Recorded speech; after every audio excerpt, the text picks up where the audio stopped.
stranger. Everyone looks for danger. Stranger. So I ask who is stranger. As if there's an answer I don't know. I already know I run the world. I've got it in a locket round my wrist. No one deserves it as much as this. Oh, the pain, yeah, it takes its toll. I survived a miracle. If you want to be successful, you have to win their hearts and souls.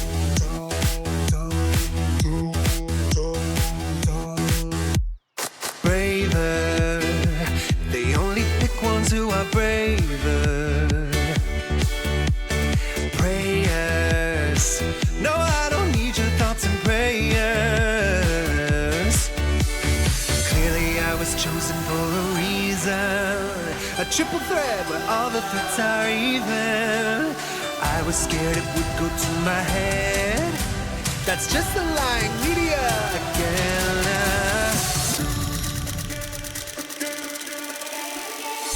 Oh, the pain, yeah, it takes its toll. I survived a miracle. If you want to be successful, you have to win their hearts and souls.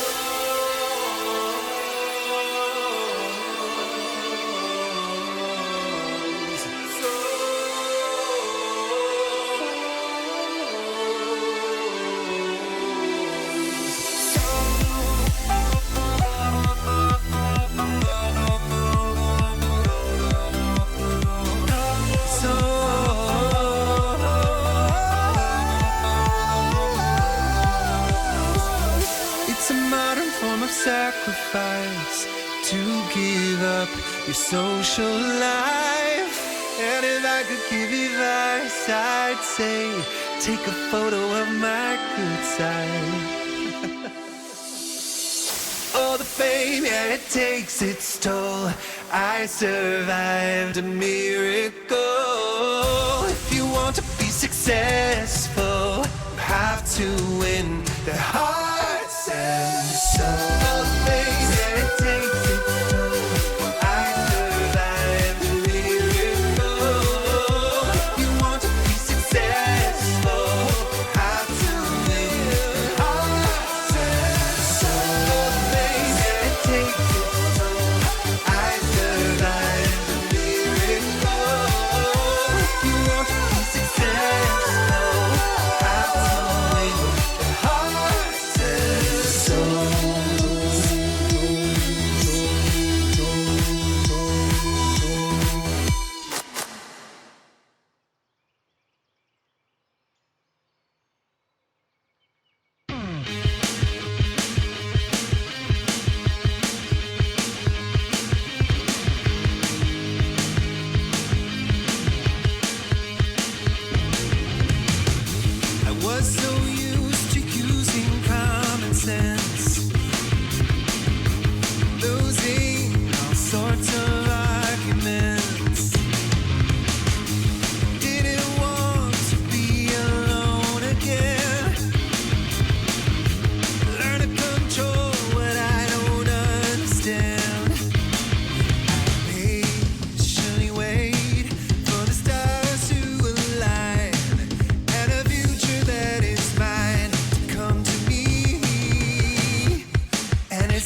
Ew. Alright. Welcome to with Komorebi, actually. I know most of you are probably like expecting, just more, more anime today, but I can explain that because for one thing, Cute. I'm not cute. I'm happy. Let's see, you think have that? Welcome in, welcome you guys. But yeah, I can basically explain that. It's two parts, but mostly the fact it's partially because I was mostly just excited to find out that was the ends, and I didn't want to wait another week to be able to do that. But it's the mostly the only reason is because like with the way my work schedule is working out. Oh yeah, for sure. I'm definitely super enjoying it so far. But yeah, mostly the reason is that I feel like with the way my work schedule is working out, I think it would work best for me to do it because you can see from the title, I'm planning on not stopping until this game is done because I don't want to waste another yeah, I don't want to waste another stream to just be able to finish the game off. So yeah, hey. Woot. 11 months of the Trash Pack 3. Thank you for the resub, Zaffy. 11 months, nice. Almost a year, actually. That's actually wild. That's pretty impressive to see, though. But yeah, I thought it was a waste of time here. What was it because, yeah, I double-checked where we're in the story. Yeah, really. Yeah, I double-checked where we're in the story a little earlier today, and apparently we have two party fragments, two heart of hearts with a carbon in place, and we also have two supplemental fragments to do. So, interesting time. Let's just go and start it right now. Also because I'm actually so excited to be able to start this, but yeah, let's do it. Alright, let's go. Get around that. Boom. Yeah, it's crazy. I've been doing for like almost 20 hours now. I mean, that kind of shapes back to considering the fact it's a visual novel and they're usually like super long, but it's crazy how long we've been at this though, honestly. Especially since I remember like we did like 4.5 hours during the first stream of this. Like okay, anyway, start. Experience pivotal fragment. Rebels and Revels. Aftermath. I didn't realize that there was like a there was the separate part to the Rebel stuff. That's actually pretty cool. Yeah, there's the whole Rebels and Rebels campaign. Was what I was reading recently about apparently there's like a pseudo sequel to Winds of Change, which actually pretty nice, honestly. Kind of like that. We all sit around a table, sharing in sapphire glances. I guess it was the end of our campaign. At least our little test campaign. Well, what'd you think? I mean, it definitely went somewhere. That's the way I acted. But I thought you wanted to avoid a cliffhanger. Yeah, that is true. Oh, it wasn't that bad. Besides, we answered a major question, so for me, that's enough resolution. Everybody's just still a fan of Winds of Change, which I did purchase Winds of Change. It was on sale during the winter sale for Steam, so I don't know. I think we'll check it out in a future stream, but I don't know. It's probably gonna be a while. So the fact that I want to, not do another visual novel like so soon after this one, which would be wild. Yeah, that was a pretty good finale. Definitely fit the tone and style of everything. Yeah. It'll take you a while to do that, though. At the end, too. I mean, my father was the leader of the Thorns. In a bit of a movie, though, I think. I thought I'd triple down on the irony. Gotta feel bad for your character, though. Yeah, gotta feel sorry for that, too. Well, he did what he had to do, just like he always does. At least now he has closure on something that haunted him forever. Interesting. It's kind of cool how this all lined up with our own world, too. Yes, it seems like a little too real, honestly. Well, our rebellion took down the Triumvirate, right? They were clearly evil, so we changed the world for the better. Seems like a bit of a stretch, though, honestly. I mean, it's just that, Triumvirate and Argus probably are like nowhere near the same thing, but, what do you expect, though? But there was a power struggle between us and the Thorns. If we continue the story, I imagine they'd be the first of many. I think it's what I was saying like last time too. There's the big power vacuum of fear, but just like completely take down Argus. There's going to be somebody to replace them. Oh, I see what you're getting at. Yeah, exactly. If we treat Argus like the Triumvirate, the result could be the same. Competitors will rise up, taking advantage of the gap in power. Yeah, exactly. That's what I'm saying. That's the most realistic outcome, yeah. But I imagine in our world, the competition won't be as underhanded. I mean, yeah. Or it's violent, hopefully. God, I hope not either, honestly. That sounds awful. Or that. Or that too, yeah. We'll probably just see new companies rise up, each one with their own unique identity and benefits, but they'll all be tied to the system, not just Argus. Yeah, the important thing is, competition, so, with an entire monopoly. Do you think Argus is using the system to their own end? Sure. If they were, it was probably in the name of the greater good. Even I agree that Komorebi requires some level of social control. Sure. But not nearly as much as they've led us to believe. They're using fear of the unknown as a weapon.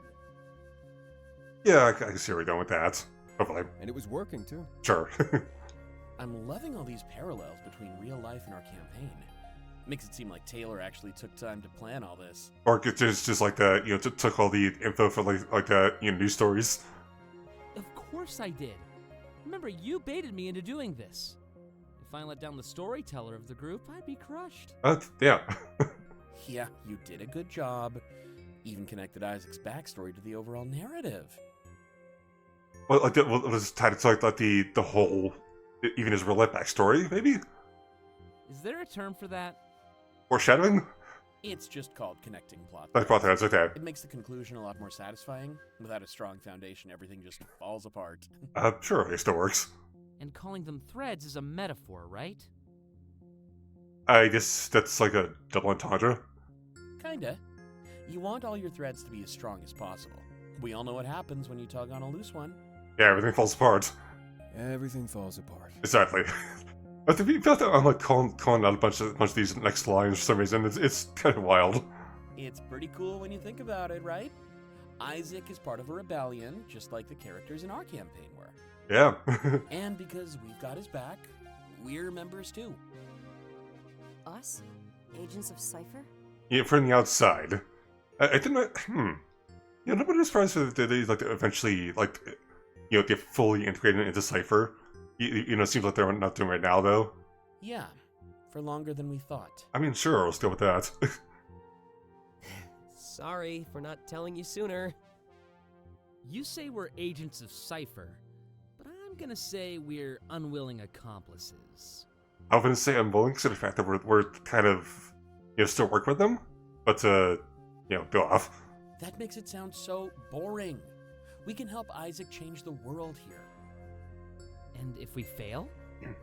We've come too far to fail. If we were gonna lose, it would have been ages ago. Yeah, that would have sort of been done if that was the case. It was true. Probably as soon as he applied Chiron's identity to that phone. Okay. They better arrest those guys. They just changed Tim's identity on the phone. Yeah, that was the riskiest part. Well, I'm so surprised it even worked out, though. You think that it will, trigger some kind of alarm? You mean whatever you're planning at their HQ isn't risky? That too. Oh, it definitely is. Just not as much as you'd think. It's been smooth sailing so far, and I aim to keep it that way. Yeah, sure. If you say so. If you're starting to doubt things, just look at the town square. Yeah, everybody at the temple is actually starting to help the Zeros out. What about it? Complete unity. I don't know complete. Seems more like 90% or so. City folk have started feeding and hanging out with the Zeros. Both sides are now part of the protest. It still seems like it'd be a little on the awkward side, though. So the fact that we just spent time just ignoring them for a while. And what is Argus doing about it? Nothing. Everyone was worried about stepping in and getting in trouble, but it's not happening. So it's just inspiring more people to help. Yeah, sure. I mean, that could work. Our entire journey so far has been filled with worry. Sure, but it was always worry about what could happen. It's never been based on what has happened. Who knows? And each day that passes, more stuff keeps happening. Our concerns have been put to rest almost every single day. So it's time to start basing our thoughts on reality. We can't let them use fear of the unknown against us.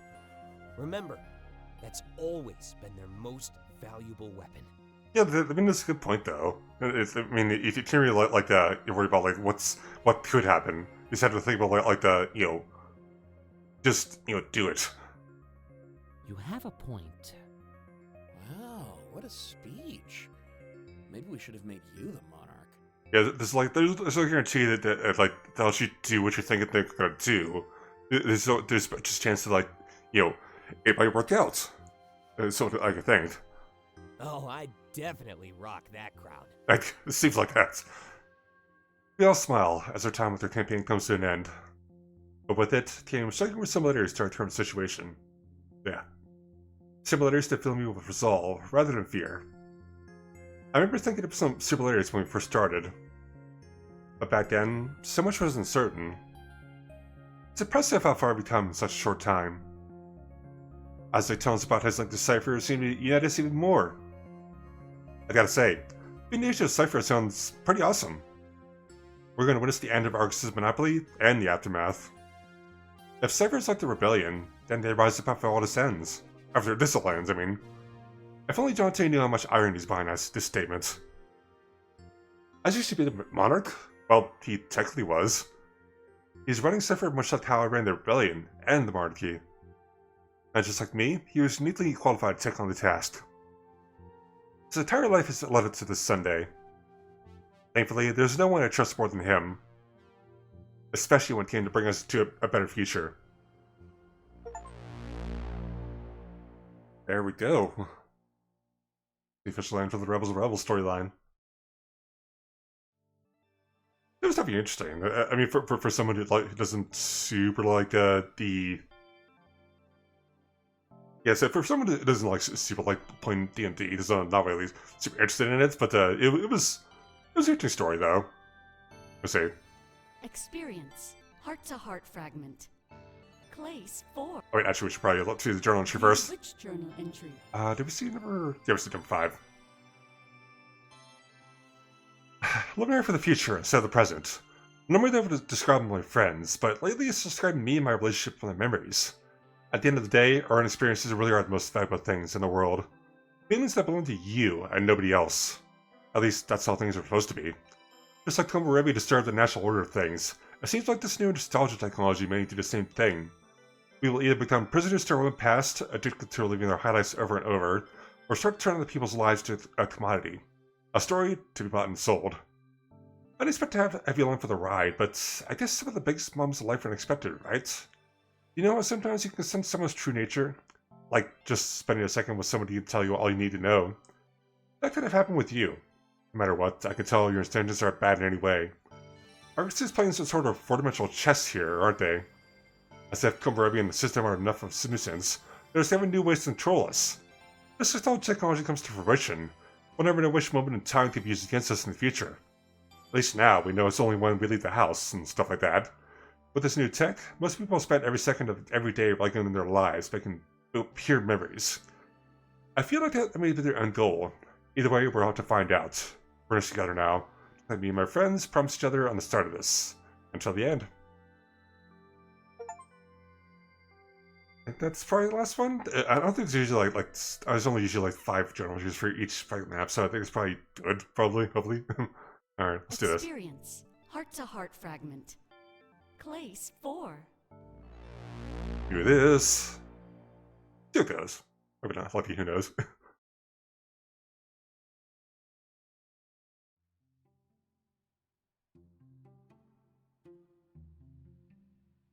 I leave place to the hotel room, ready to have another chat. Our dance on New Year's Eve was pretty special, but I'm torn. The guilt inside of me is growing, and I'm not sure what to do. It's clear that he's going through a tough time, an extremely tough time. Whatever happened to in his vision has him contemplating his death. And unfortunately, it seems like he's considering doing it himself. Maybe I didn't need to tell him what I did. With my unique knowledge, I could just be a good friend. That's what I should do, right? Just leave behind in 2041. I can make up for it without him even knowing. I could save him with my kindness, as it were. Wow. Look at that view. Yeah, it's well, isn't it? He steps toward the window and places his hand on it. You know, I used to stay in a lot of hotel rooms, but they'd always close the curtain so no one could see inside. For my safety, just like everything else they always do. It was a double-edged sword, though, that's for sure. Because it means I never got to see stuff like this. I mean, all you have to do is just like, get a high floor and it should be fine. They can see you from, like, down on the street. It's never too high. I bet a lot of people take it for granted.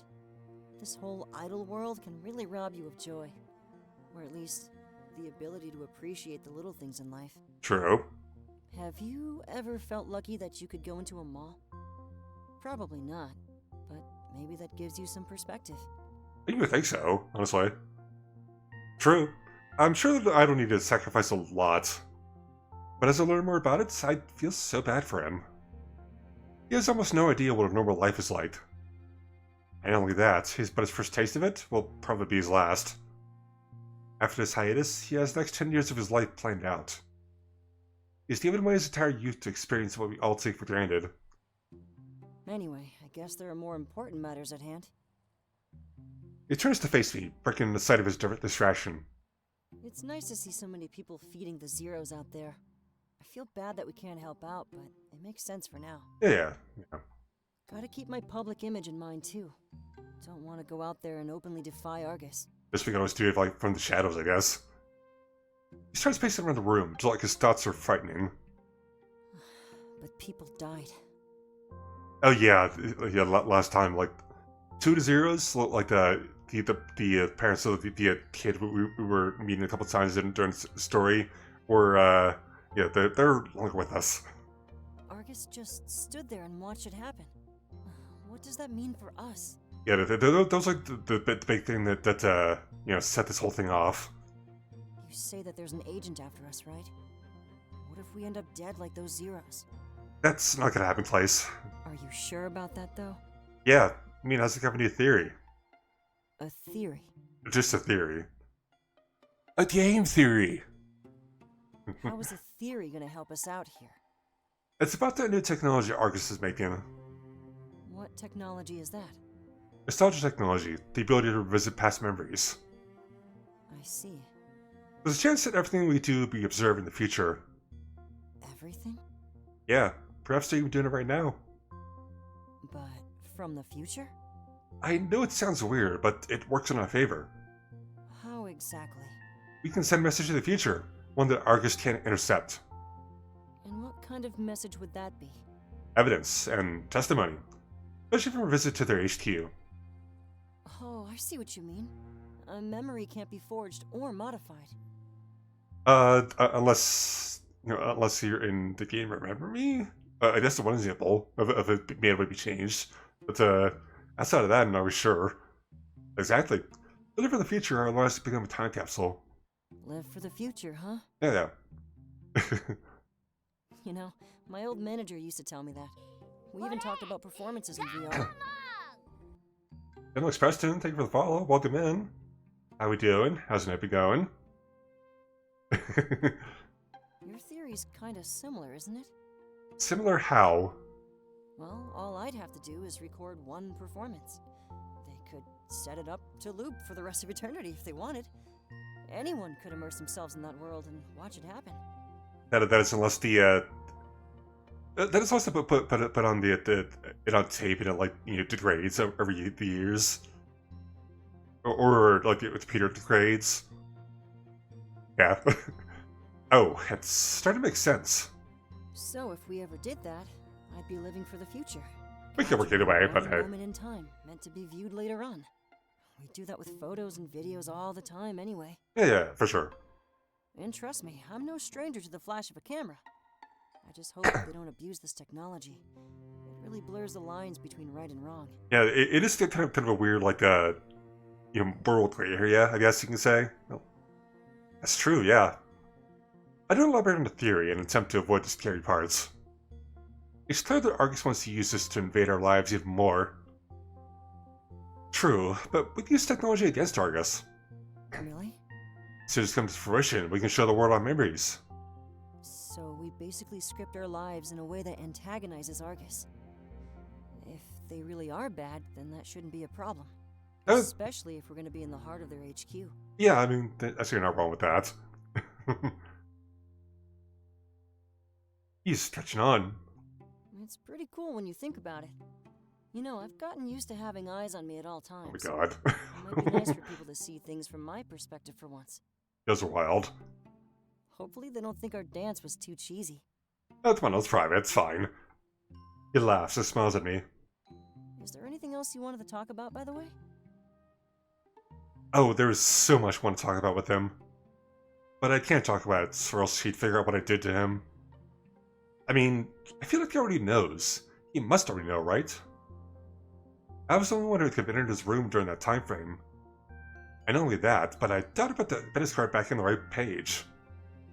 Taylor even told me that he started locking his door after that happened. Now, why is he talking to me right now? Why is he so friendly and open to this outlandish theory of mine? Part of me wonders if it was intentional, like a cry for help. Maybe he wanted someone to read his diary. No, that couldn't be it. I realize he's staring at me, but waiting a response. I've shaken my head. I apologize for losing my chain of thoughts. No worries, happens all the time. Fair enough. I simply say the first thing that comes to mind. I want to learn more about you, actually. Really? Yeah, your life seems like it'd be really interesting. From the outside, I'm sure it does. But I assure you, it's pretty sad and boring. I can't help that, though. Want to put that to the test? He smiles again. Sure, why not? After this hiatus, I'll need permission for everything. Might as well capitalize on my one taste of freedom, right? That's a good way to think of it, though. Honestly. If other people listen in on this one day, well, even better. I can open up to everybody while only opening up to you. And you all know the fact that he's open up to everybody who's listening in. I'd call that a win-win, wouldn't you? I say so, yeah. He sits down on the edge of the bed and scoffs. You have any idea how weird you sound, though? I mean, people spying on us from the future? I can't help that. I mean, what do you expect? If Komorebi wasn't real, I probably wouldn't believe you. But my life proves firsthand that the past and future can interact. Sure. I find it odd that I came up with this theory. The only person in the group who didn't experience a vision. At least during these situations worked out in my favor here. You know, this is kind of like writing in my diary. But instead of recording stuff on paper, we're using our minds. At least with this, I know other people are going to be seeing it. True? I'm not sure how to take that statement. I choose not to ask for clarification. Well, what did you want to know? After New Year's Eve, I'd trust you with anything. Sitting up beside him, I think of what I should ask. I can't be too invasive, as I'm pretty sure some topics are off limits. Especially his vision. His family life seems like a touchy subject, too, though. Apparently his manager was the closest thing he had was something normal. And he mentioned he had people up in the stars watching him live his life. That's odd. No matter what, I found myself circling back to his career as a pop idol. Even though I was aching to ask about other matters, I didn't know how to go about it. I wonder if that's how he felt. No matter what, he'd always circle back as well. Perhaps he wanted to talk about the things that are bothering him. I'm reminded about the visit to my counselor. Things I wanted to say but couldn't. Sometimes we have no choice but to wear a mask and deflect tough conversations. I noticed the bed shake slightly. In his position at the edge, he's taking his feet back and forth. His heels hit the frame in a steady rhythm. Thud. Thud. Thud. It's like a ticking of a clock, reverberating through my body. Each time his foot strikes the bed, marks a second that passes without words. Oh, god damn it. Why's he doing that? Whatever. It's fine. If you weren't an idol, what would you be? Lost, honestly. I feel it's probably like a delicious something, why he keeps like skipping dialogue like that. But it's just describing things, I'm not gonna worry about too much. He laughs like it's a joke, but he's clearly telling the truth. I just got lucky. My vision was like a perfect roadmap. Not many people get a luxury like that in a world like this. Yeah, that's makes you special, huh? Finding certainty in all of this uncertainty? Isn't that all we could ever really ask for? Yeah, that's fair. Thud. Thud. Thud. Yet, given that, here we are. Still as lost and clueless as we would have been otherwise. That's our team name. For me, it's due to my vision. For you, it's your lack of one. Kinda makes you think, doesn't it? In a way. Thud. Vision or not, we're just people. And maybe, because of that, we have a price to pay. Thud. Thud. Thud. It's funny how flawed we all really are. Yet, we try so hard to cover it up. Yeah, I find it funny to see it able to like hit the bed frame instead of fact there's like a big space like that on this bed here. Wonder about that. We burden ourselves with the pursuit of purpose, but we fail to see that the pursuit itself can be our purpose. If you feel it's probably the chance to make that like hurt his heel, especially if you like takes backwards and like hits the corner of the bed frame here.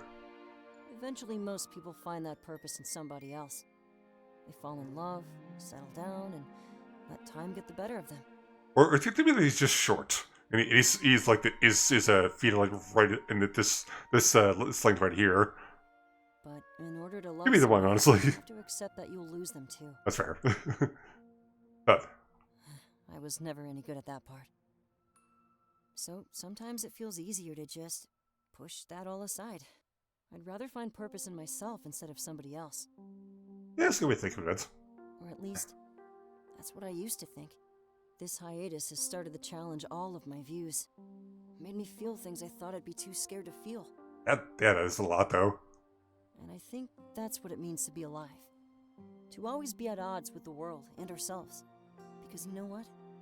Anything else is just boring. No more thuds. Seems calm and collected now. He's definitely gone off a tangent, like chasing the topic almost at random. But I could tell he was doing it out of anxiety, an anxiety that is now dissipated. Actually, it was nice to hear him talk about his views on life. It's incredible how much better I know him than I did just yesterday. It really does feel like the new year is a new beginning for everything. But if I know anything about Clace, I know he's seconds away from circling back to the idle life once again. One more thud, but this time it's from Clace standing up. Do you think that's enough for now? I mean, sure, we can go with that. I nod. I'm not going to push him to talk any more than he wants to. It's weird, though. I really thought I knew what he'd say next. You know, I thought it'd be harder to open up like that. But I guess the circumstances are pretty unique. I'm happy that you opened up like that. I'm here for you. Thanks, Delta. It means a lot. Let's leave the rest for next time, alright? I'd rather not make this feel like a final chat. Yeah, that seems like a lot, though, I think. Especially with what we're planning to do on Sunday. So, let's push through it and pick this up on a new day. Sounds good to me. Perfect. It's a grim agreement, even if it doesn't seem that way. But I have no reason to believe we're in grave danger. We'd survive and learn even more about my friend. Perhaps I'd learn more about what's really going on. When it came to this story, I could tell the beard scratched the surface. Of course, I only noticed because of what I did with his diary. Maybe I'm projecting more importance onto him than I should be. I mean, all of my friends have secrets. Even I have my own fair share. My inside knowledge shouldn't dictate my attitude toward him, should it? I don't know. If he really is going through something as bad as I think, then he needs a friend by his side, whether he admits it or not. Good job, Delta. You're trying to justify your terrible actions. Wanna get back outside? I'm sure our friends are tired of waiting. I nod. I didn't quite get the information I was looking for, but I feel like their bond is getting stronger and stronger. And if I wanted to help him, then that's what I need to focus on. After all, you shouldn't approach a friendship with ulterior motives. If I wanted to make progress, I'd have to go about it naturally. And that applies to everything, not just matters with Clace. So, until next time.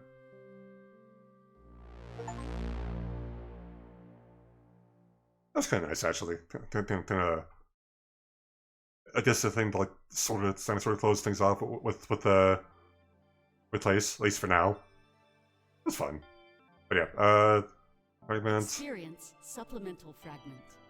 Day drinking. Day drinking. Okay, this is interesting.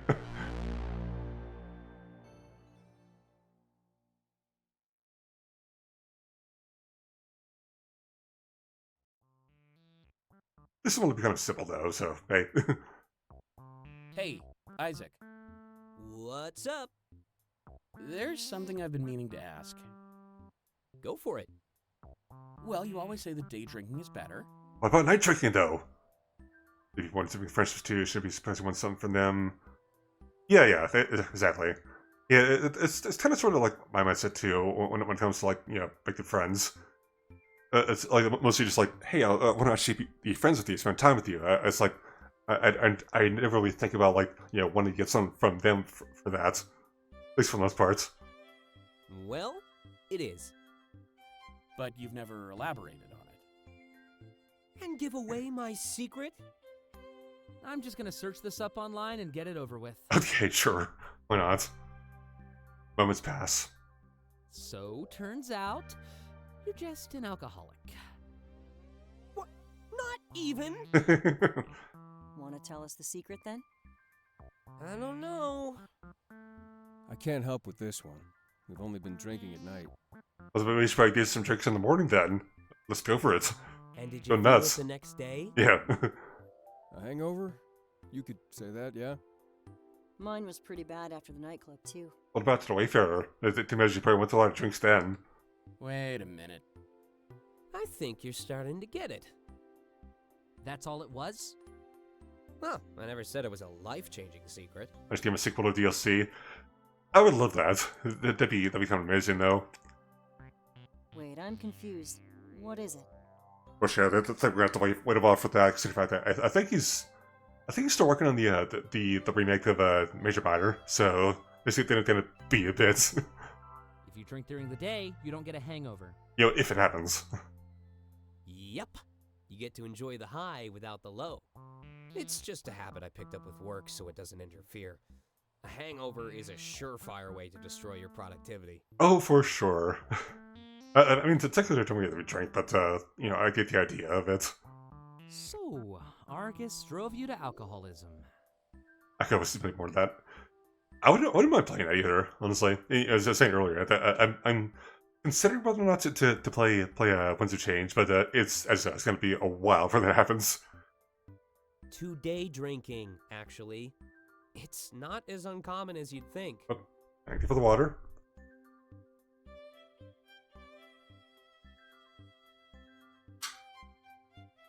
Okay. Mm-hmm. Are you sure about that? Yeah, like this, especially for these remember that I was planning on doing a true ending run of Digimon Survive. Like once I finish one of the Cybersuit games, so that's gonna take a while then. Yeah. What about people who work overnight? If they only have spare time during the day, are they alcoholics? Oh, really? I guess not. Exactly. Time is relative. Why not prefer the method without a hangover? I guess that works that way. Is he projecting his denial onto us? Give me that too. Oh my god. Not really. He kind of has a point. If I could get rid of hangovers, I'd do it. Yeah, like if you just like drink forever without having to worry about getting a hangover, then you'd probably be dead. But can't expect that. Exactly. You've just been conditioned to drink at night. Wait, I actually read about this. In ancient times, tyrants would reward slave workers with beer. It pacified them and made them less inclined to fight back. That's the way to think of it, though. What do you think?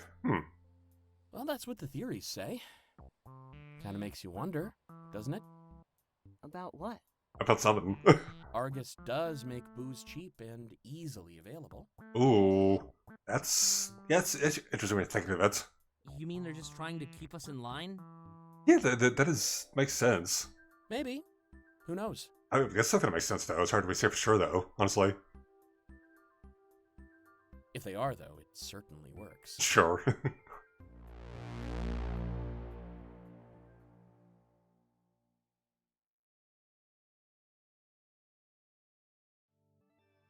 Okay. Last proto fragments. Experience pivotal fragment. Possibility. At least for the one for now, though.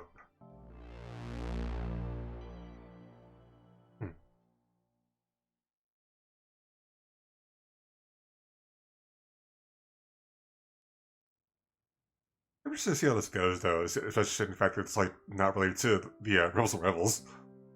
But who knows. We're also back in the hotel room, trying to relax. This might be the last time we get to do this. It's the real calm for the storm. Thankfully, we made it this far without any hiccups. And tomorrow, everything will come to an end. Hopefully in our favor, but at this point, I have no idea. I can rest easy, however, knowing that all my friends have opened up. Don't view my memories, I have no doubt. You know we're good people. I can't even say we're good people caught up in a bad situation. I've truly come to believe that we're doing the right thing. We may not destroy Argus, but they need a reality check. They shouldn't have as tight of a grip on the world as they do. It's immoral. Saber can rise up and be the first threat to the monopoly of Argus. Look forward to a world full of progress and innovation. At least what we have.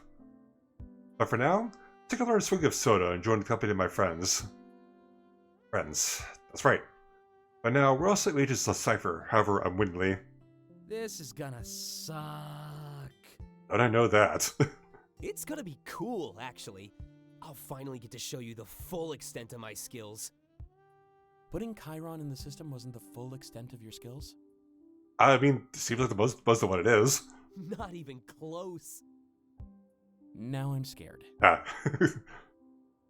Don't worry, Dante. You're on my good side.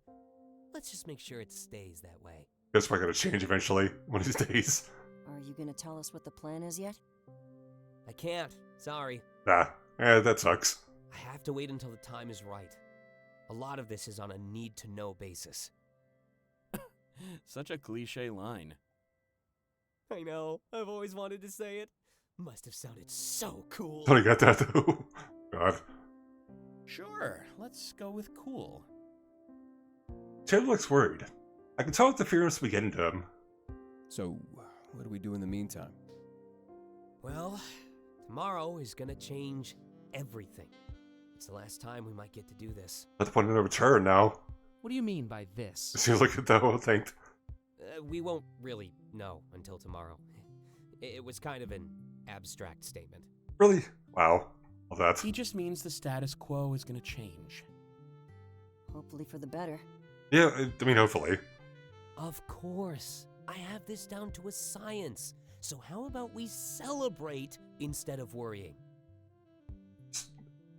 Stuff bit. There we go. Sure, makes sense to me. We want to look back on this as a happy time. Speaking of looking back... Oh, you talked to Delta 2? I mean, it's not that everybody so far except for Chiron, so they want to get to that soon. I guess I wasn't the only one. We talked about what exactly? the past. Oh, well, in that case, me too. Sure. It's always important to look back before looking forward. Reminiscing is always important in the face of change. Yeah, the past is always set in stone. It's comfortable and familiar. And then the future is like, you know, the open space where you can do anything you want. You know what they say, Just in a way, right? though. The safety of the past is the greatest treasure that we can never possess. I guess Argus is aiming to change that. I hope it doesn't work like that. Just another way to keep us in line. Super cheap booze and a glorified dream machine. Wow. We're gonna put a dent in that plan, though. Without their monopoly, their control will be limited. I guess. But we'll always need the system. Competition only introduces lesser evils. Yeah, I mean, I can't imagine a world without the system. It's going to be kind of the Wild West, I guess you could say. At least there'd be options. This just seems that way, though. Argus can't keep things like this forever, right? If they have sole ownership, then they have sole control. I guess so. I mean, we might be able to take that control away from them, but at the end of the day, Komorebi trumps everything. Yep. We'll Okay. never be able to compete with a force like that. Especially when we don't even understand it. Do you think we ever will? I kind of doubt that. Doubtful. Especially when it's easier to just run and hide. This nostalgia technology is basically admitting defeat. I guess we're basically on like the first day when all the visions actually just happened. Can't expect to know much about them, honestly. But at the end of the day, it's still a new technology. That's kind of exciting, with how stagnant things have been. Right. All become creatures of routine. I remember us experiencing as much back when I first arrived. But stagnancy goes hand in hand with control. Can't wait to see what happens when we open the floodgates. This could be crazy. Embracing my metaphor, huh? Nice. Yeah. Isaac nods and smirks. A race with one person is pretty boring, right? They have no reason to push themselves forward. Throw a few more people into the mix, things go haywire. If Cypher wins, then a lot more people will enter the fray. As for what they'll create, I see unlimited potential. Who knows? Maybe we'll even find a way to stop Komorebi. God, imagine if that could happen. It sounds like that. That sounds crazy. You really think so? Yeah, really. I mean, I think anything is possible. But if Komorebi benefits Argus, of course they'd want to keep it around. We won't really know what's possible until more people get a say. When you put it like that, I'm kind of excited. How do you stop visions of the future, though? Aren't you stuck with them, even if you defy them? I guess... never mind. I remember talking about that on the way to the nightclub. If you define your vision, you still experience it all the time. In my mind, that changed the very nature of visions to begin with. What if they aren't visions of the future? I'd have to ask you to elaborate. Well, it's only the future from your perspective. Who else's perspective is there? From the people of the future, maybe? Your future self. Okay, now you're losing me. To your future self, it'd be a vision of the past. You only call it the future because of the side you're on right now. I guess that makes sense. But what does it change? I'm not sure, but we'll just go with it. You plan to define your visions to stay friends, right? Ideally, yeah. Then it won't always be a vision of the future. Eventually, it'll become a vision of an alternate past. Does that really change anything, though? It could. Who knows? Yeah, it does. How so? Right now, we're trapped on one side of our visions, the side where we see it as our future and nothing else. But Delta is right. When I live past the point in my vision, it'll just be an echo. Some weird memory of a past that never was. And for some reason, I think that's comforting. I feel a bit more free when I think about it that way. Not a good way of thinking of it, though. Come save it. I guess that's the power of perspective. Alternate lives is a pretty common theory, too. And there's also the multiverse, which we've seen way too much of it recently. Okay, so they're just visions then. Doesn't change how intrusive they are. I hate mine, no matter when it comes from. At least it might not come true. It's better to stay a vision than become reality.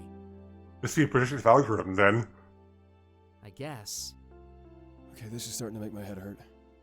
But if it means I might not be on a colony in the future, then I'll take it. Any bit of hope is better than what I have right now. What if we want our vision to come true, though? I guess maybe it was a good one, then maybe. But I find it hard to believe there would be a lot of good ones around that people want to have come true. I guess that's when this turns into a double-edged sword. Your comfort can just be someone else's worry. Where does the alternate past come from then? It feels way too real to just be a possibility. Yeah. That question at the end of the conversation lingers on. Future or past, the visions have to come from somewhere. Another reality? Another timeline? Who knows? That's an interesting thing to think about, though. If Komorebi was the echo of another life, does that mean this was my first? I know I could have witnessed after all. Did this life just become the Komorebi of another me? Maybe another version of me was witnessing this moment right now. In a hotel room with friends, about to infiltrate Argus HQ and oppose them.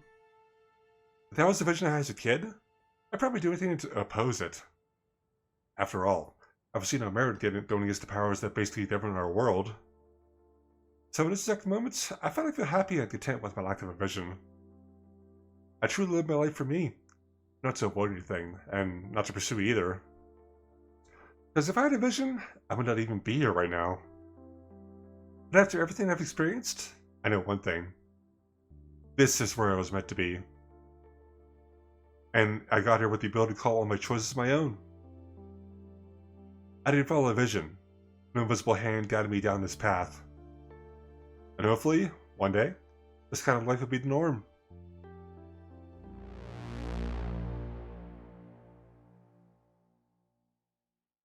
That's different, man. I've definitely gone places, though, I think. Okay. Heart to heart with Chiron. Experience. Heart-to-heart fragment. Chiron 4. Yeah, that wouldn't be a challenge here for the last one. That's been the case for the other ones, so that's not surprised it's different this one too.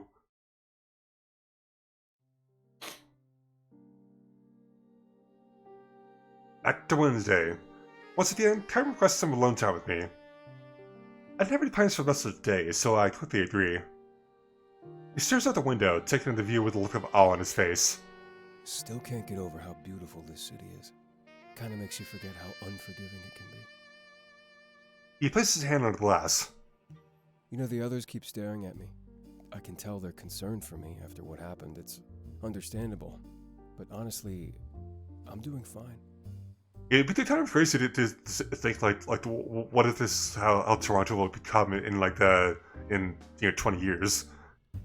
It's 2042, so yeah, it'd be like 19 years, something like that. Yeah, 19 or 20. It'd be changing a lot, though, I think. I step toward the window and stand beside him. As always, you're the only exception. That's part of why I feel comfortable around you. Of course, New Year's Eve definitely helped. I knew I could trust you with that kind of info. Yeah.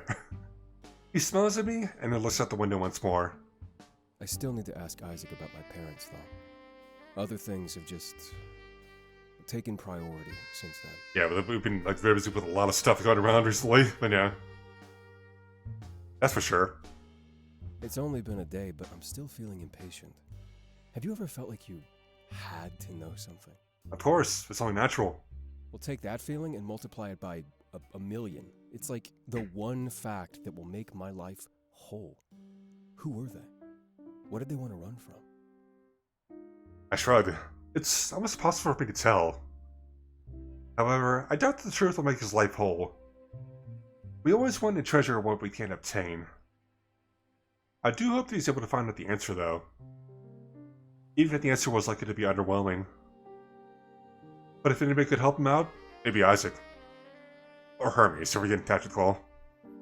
If we're going to Argus's HQ, I'll ask him beforehand. That'll be my first and probably only chance. Well, probably should do that, just get out of the way. If I start to get too nervous, maybe you can help me out. I wouldn't want to miss an opportunity like this. I mean, don't we all, though, honestly. Yeah.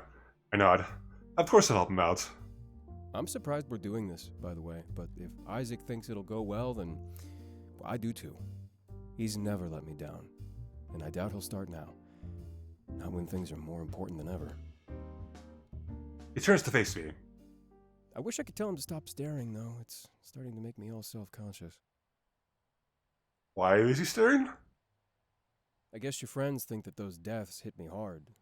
It's reasonable to assume that, but honestly, I don't care. Oh, it's not related to him? I guess it works that way? He doesn't care.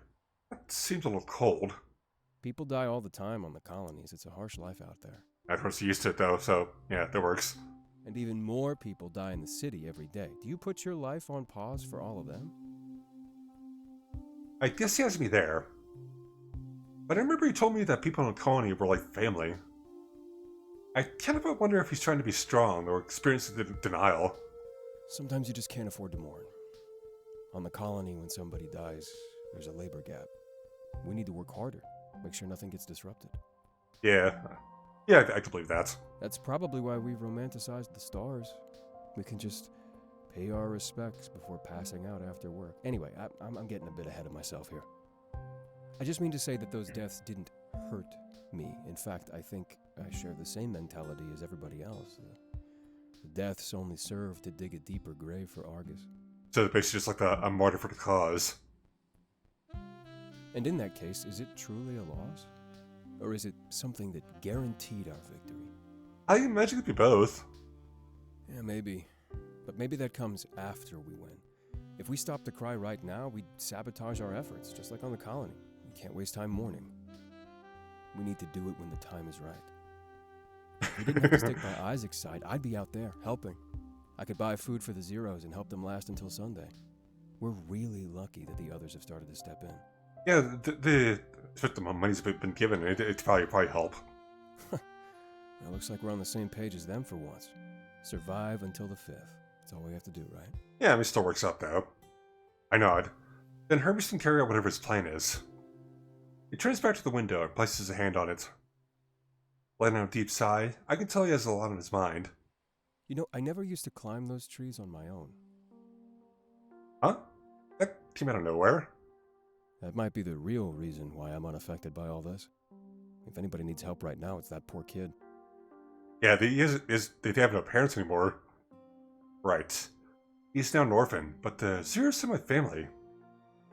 There's no shortage of support and sympathy on display in the town square. Let's just say I know what they're going through. You take a look, you can see them pretty clearly. I look out the window. We have a nice view of the town square. We're not too high up, so I can make out all their faces. Sure enough, the child is there, surrounded by other Zeros. I think that's the only thing that can help with grief. The sympathy of others who have experienced it as well. And experience it I have. I place my hand on his shoulder and give it a couple of consoling pats. Right, about climbing those trees. His name was, well, it's not important. Just know that he was basically my best friend. When we finished work, we'd sneak away from the colony. And like you could probably guess, we practiced climbing. He was at my side when I got the first glimpse of the city. God, I was addicted to it. And I asked him to go back with me almost every night. It was how we bonded. Our shared desire to call the city home. It's a nice way to think of it, though. I didn't mention him because I was scared of opening up to you. You know how cold my shoulder was at the start of all this, right? I think I do remember that. But it's not like I was lying to you. It's more like I was lying to myself. I wish I never took him up there with me. Huh? I know I called him my best friend, but it started to turn into something more than that. We shared our first kiss up there, and a special pledge. Aw. He scoffs and tugs at his collar. The promise that one day we'd live in the city together. It was pretty romantic, even if my vision told me it would never happen. But when your Komorebi is bad, sometimes denial is part of the package.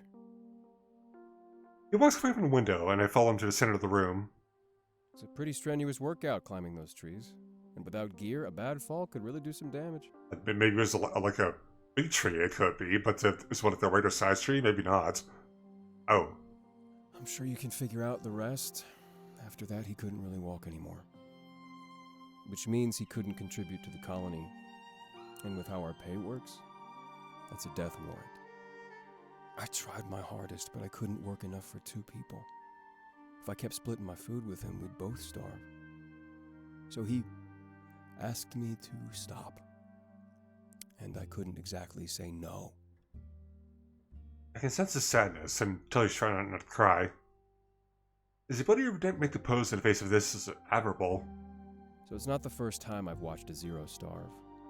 What I saw in the town square was really nothing new. It is kind of crazy that it's actually used to this kind of thing, though. But you know what? Whether it was my friend or that kid's parents, we can make sure this is the last time. So that's why I'm not sad. I'm hopeful. Hopeful because for the first time it seems like our struggle is over, and if I keep this collar on, then it's like he's right here with me. All of a sudden, the pledge wasn't as far-fetched as I thought. That's kind of nice, though. Anyway, thanks for listening to me, Delta. I hate to ramble, but I thought it was pretty important. In the face of these losses, I can't help but feel optimistic. And it's a lot better to share optimism than grief. If all those zeros got phones, you'll make a lot more friends. And those 2 people that died will go down in history forever. I remember a lot of stuff about them.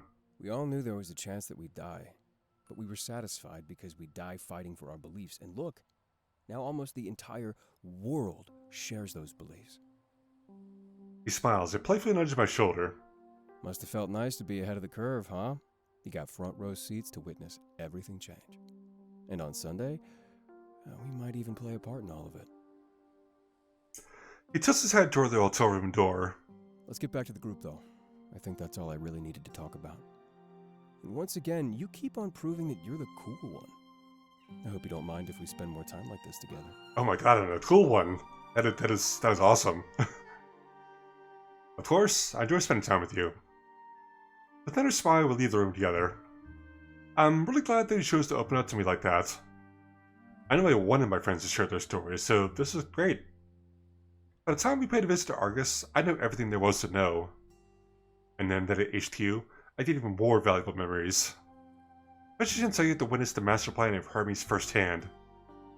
I'm filled with excitement and overly cautious optimism. My goal was now to use my memories in a strategic fashion. To prove the worth of my friends and the worthlessness of Argus. Simply hope that we make it through this unscathed. There we go. Man.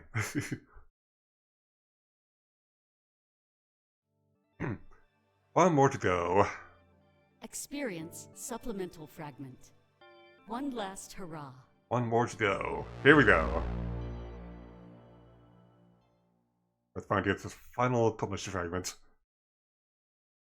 How long that one is. It's be interesting to see. You all ready? For what? One last hurrah before tomorrow? I ordered some food and drinks to the room. Ooh, anything good? I hope there's something good in there. You'll just have to wait and see. You know, I'm kind of scared. Why's that? Everything comes to an end tomorrow. Isn't anyone else a little worried? I'm sure most of us probably are, but, you know, what do you expect? Not really. I've never been more confident in my life. You'll all be fine. I guarantee it. Infiltrating Argus's HQ. Yeah, the definition of safe. Yeah, I feel like that was somehow worked out like, somehow. I have a plan, Dante. You just have to wait until tomorrow to see it. Fine. What's it look like in there anyway? For some reason, I imagine it's really extra. It's just extra as hell, man. I only saw it for the first time at my interview. It's pretty majestic. Probably cost hundreds of millions. Probably like clean as hell, just like all white. Probably like mixed with white and some blue for the you know, for the logo. Well, if anyone could afford it, I guess it'd be them. They have that much money? You must be rich working for them. Or it could also be like incredibly sterile. We're not really supposed to talk about salary. Of course, we're talking about that. Yeah, I think I've seen enough people like you know, the stories that are online about them saying like, you know, don't talk about salaries. Like that's not legal. Why not? You know, I never understood that rule. Don't talk about how much money you make. Yeah, that is not legal. Well, it's pretty personal information. Is it though? I talk about my money on stream all the time. My numbers are public too, so everybody knows. Why should you do that? Seems messed up. You're all just falling for a corporate lie. A what now? You're not the one who wants to keep it a secret, Isaac. Argus probably taught you that it's sensitive information. And you want to know why? Enlighten me. That'd be You don't crazy talk though. about It's like, salary, then there's no drama. I guarantee you make more than someone else with the same job. Yes, especially with you know, how high up in the company is. And if you were all open about it, everyone would be asking for a raise. Yeah. That can't be true. He might be onto something, Isaac. I was told not to talk about my royalties or advances. I mean, I'll see what you expect, but yeah, after that. And I was told not to talk about how much my music deals are worth. See what I mean? I'm the only one with freedom, and all my numbers are public. It doesn't cause conflict, though. It makes people strive to work harder. I mean, if I can earn that much, so can everybody else. I mean, I think I'll technically talk about my earnings. Considering the fact that I don't have a job yet. Considering the fact that I only just moved to the city, like, you know, weeks ago. I guess I see what you mean. You still don't have to tell us, Isaac. You know, back on the colony, we were pretty open about what we made. It's kind of like Taylor says, work harder and you end up making more. Oh, sure. It wouldn't be fair to pay someone less for the same job, but they ask you to keep quiet about it so they can get away with it? Oof, that's rough, man. I mean, yeah, I agree with that. I'm Done. still not gonna tell you. It's probably in my contract. Yeah, that's how I know about it. Mine had a clause like that as well. Yeah, there's just stick stuff like that in a freaking contract, man. That's a lot. It's weird how much control they have without us even realizing.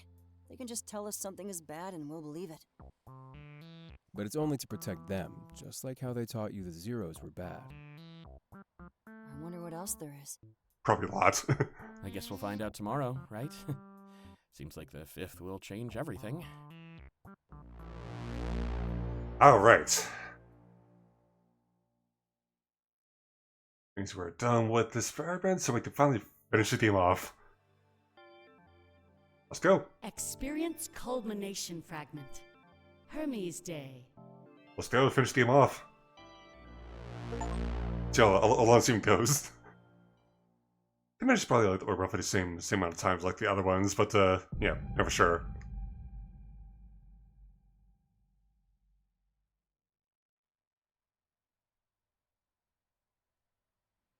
God, this game does that. It freaks me out. My eyes slowly open, brought with the temptation of closing them just a little longer. They flutter, almost in a state of conflict. If I slept, I wouldn't have to leave. If I slept, I wouldn't have to face whatever came next. That was the frightening part. We had no idea what was going to happen. Isaac, faced with the fact that he's meant to change the world, and all of us, now as one accomplices, opposing Argus. How could you defeat a foe that holds the world in their hands? Was it impossible losing the grip that they had on us? I guess I'd never find out unless I got up. I rested on my knees, yawning.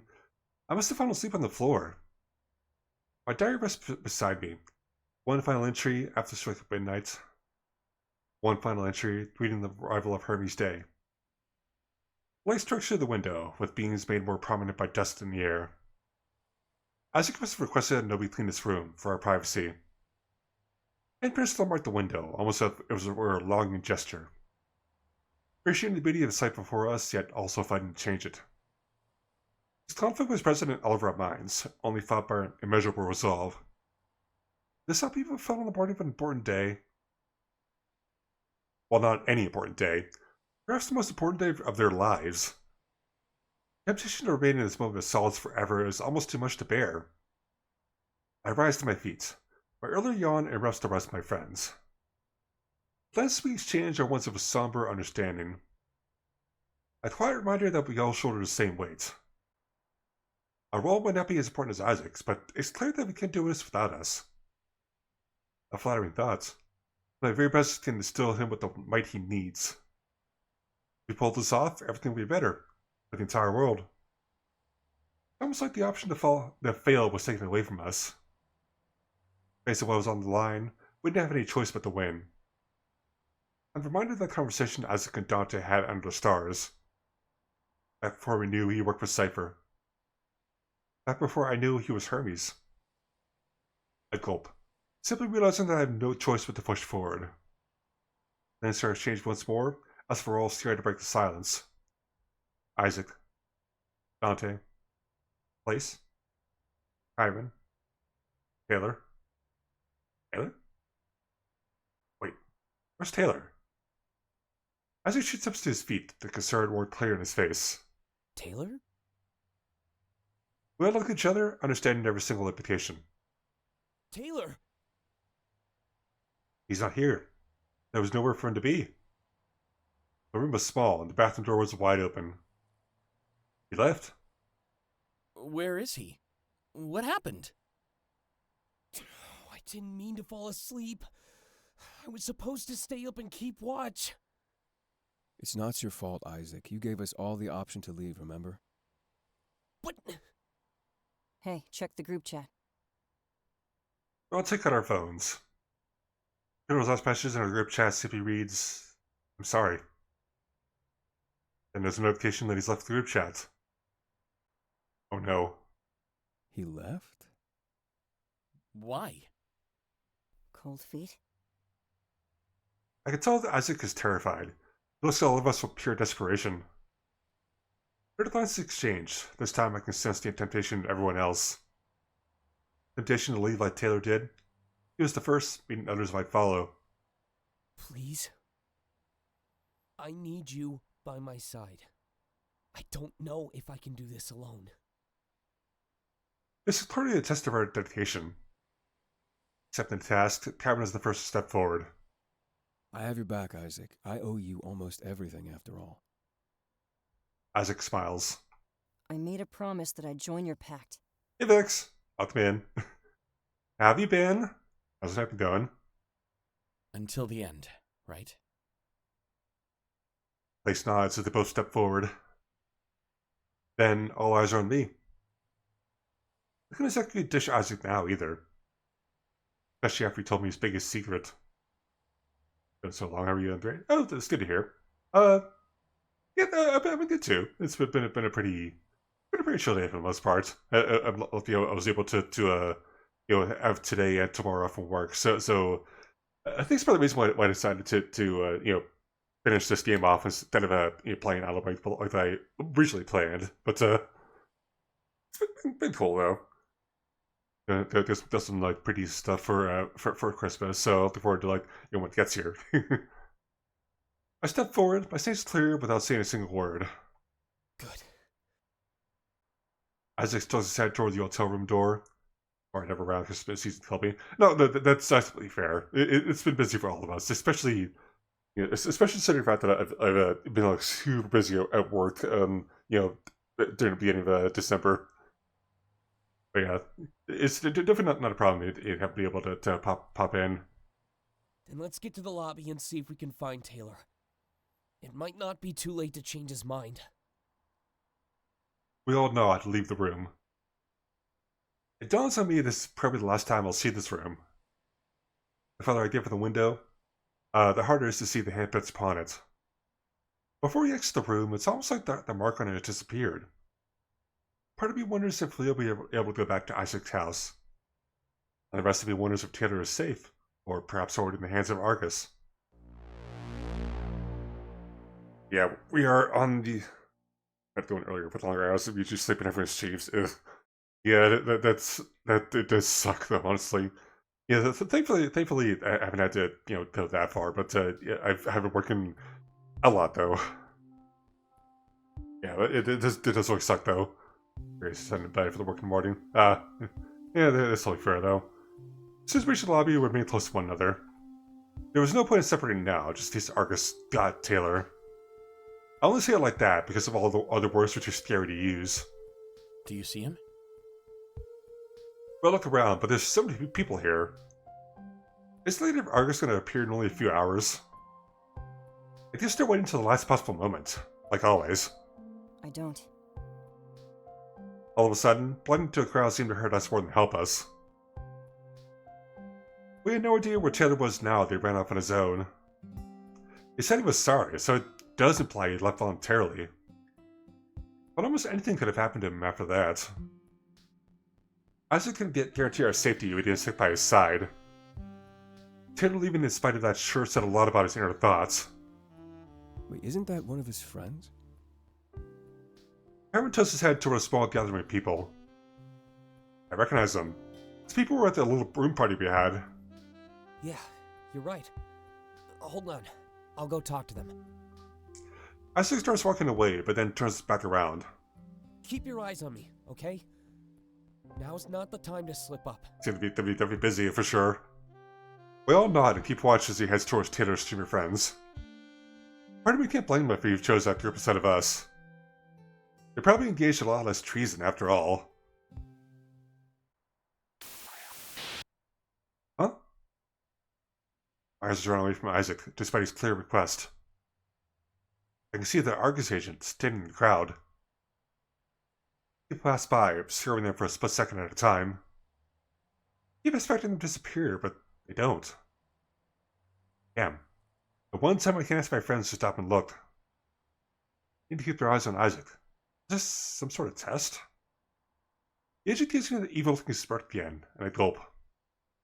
I quickly summon their arm, holding close to their chest. Wait. I recognize that sign anywhere. It's my file. Everything in my counselor wrote about me. Why would they have that? Why would they want that? There's nothing of value in there. In fact, it's mostly lies. I never told my counselor what me and my friends were actually up to. Sorry to keep you waiting. What happened? Apparently, they saw him a few hours ago. He said something about doing what he had to do. That doesn't sound good. Yeah, really, it doesn't sound very good. Does it even change anything? That's our friend, Chiron. It's like, he's still there. What is he doing?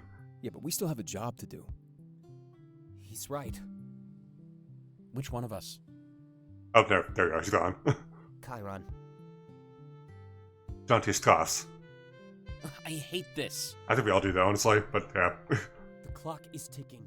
We need to go, Taylor or not. Are you sure? I kind of wonder if it's like there's some twist you can make to where Taylor actually come with you. Sure that we have no other option? Yeah. This isn't how I wanted it to play out, though. Do you want to try calling him? Maybe when we're on the road. Come on. We can't afford to waste any time. Isaac starts to walk away, and we all follow in his tracks. Taylor dished us, saying he was doing what he had to do. The fact that he went right to his other friends is pretty telling. I guess he just wants to back out before he got in too deep. If this went wrong, it completely destroyed his career and public image. You can't really blame him for valuing confidence of his regular life. As we head to Isaac's car, I contemplate the life I'm about to leave behind. Honestly, whether win or lose, things will never be the same. We just need to play this smart and safe.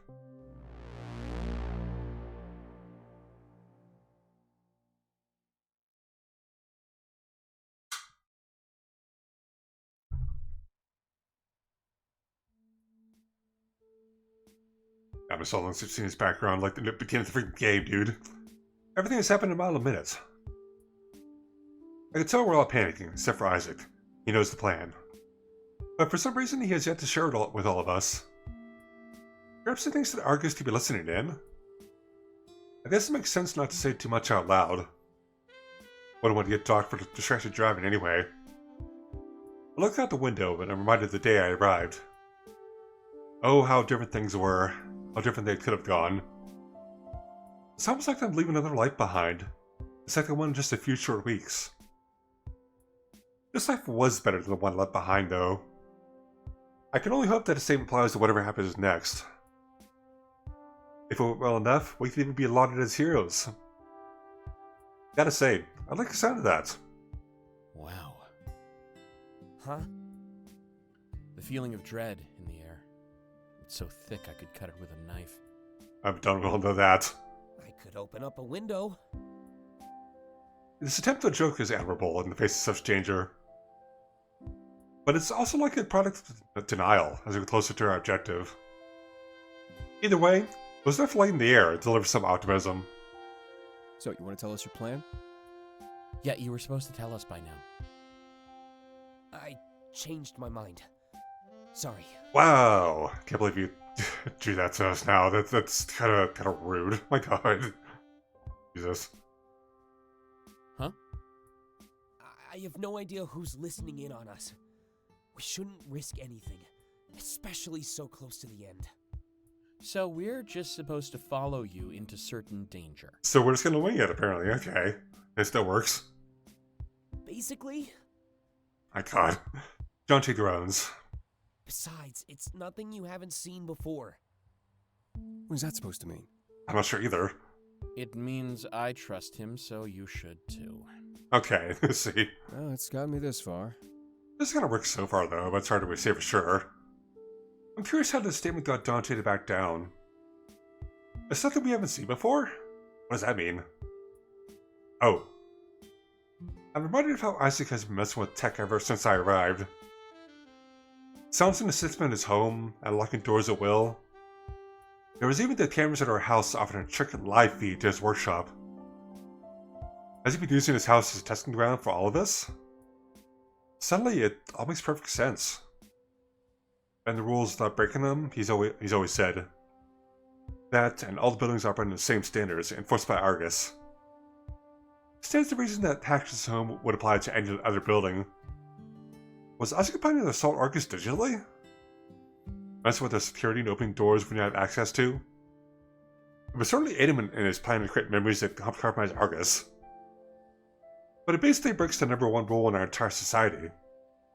Or at least the rule we were taught that was the most important. In hindsight, a lot of rules exist to only solidify and maintain Argus's reign. What we're doing might prove to be pretty good, but it's still dangerous. Tools like these, placed in the wrong hands, could cause irreparable damage. I can only hope that Isaac never lets them see the light of day. Stuff could endanger us, and others should be destroyed after today. You know, I think I want to go to the beach. Huh? You know, after all this is over. I've never really been to one before. Or learned how to swim, for that matter. It sounds so chaotic, honestly. I kind of like to see it happen. It's watching me struggle to swim. I could teach you pretty easily. There's a pool in the rec center near my library. Funny how you call it your library. Yeah. Hey, I made my mark. I'm actually thinking about giving back to them one day. They basically made you who you are. Yeah, pretty much. I'd like to think my talent has something to do with it, but yeah. It's looking pretty run down lately. Could definitely use some aid. Kinda poetic when you think about it. Maybe they'd let Chiron stay there in exchange. That'd be kind of wild to see Chiron live in a library like that. Right. Yeah, I guess I do need a house. Don't you play guitar? I've been known to try. You could always come on tour with me. I'll just tell them I want to do more tracks with guitar. Oh, it's kind of nice of them to be able to offer to bring Chiron in. Wait, really? I love that though, honestly. What? No fair! I want to go on tour too! When are we going on tour? Let's make it out of this first, alright? Then we'll be able to do whatever we want. It's clear that everyone is conjuring up fantasies to cope. If we want to make them a reality, we have no choice but to succeed. Even if the fantasies seemed a little uncharacteristic, it was still something to hold on to. When this blows over, I doubt he'd be going on tour with Place. He'd likely reunite with his colony friends and show them the city.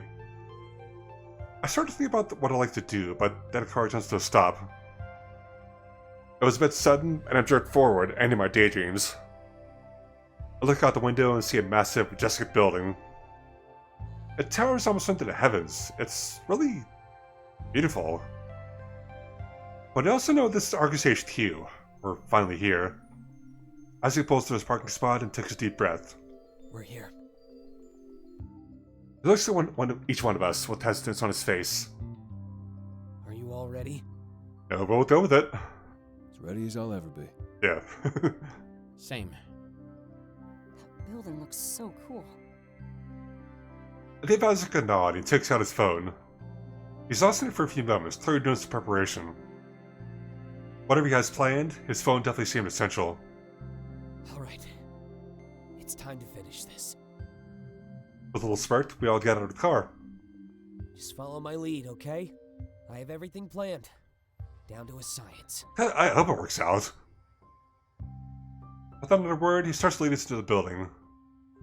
It seems totally dead and silent. Almost nobody is around. By now, almost the entire world would have their eyes on the town square. When we enter the building, I'm immediately taken aback.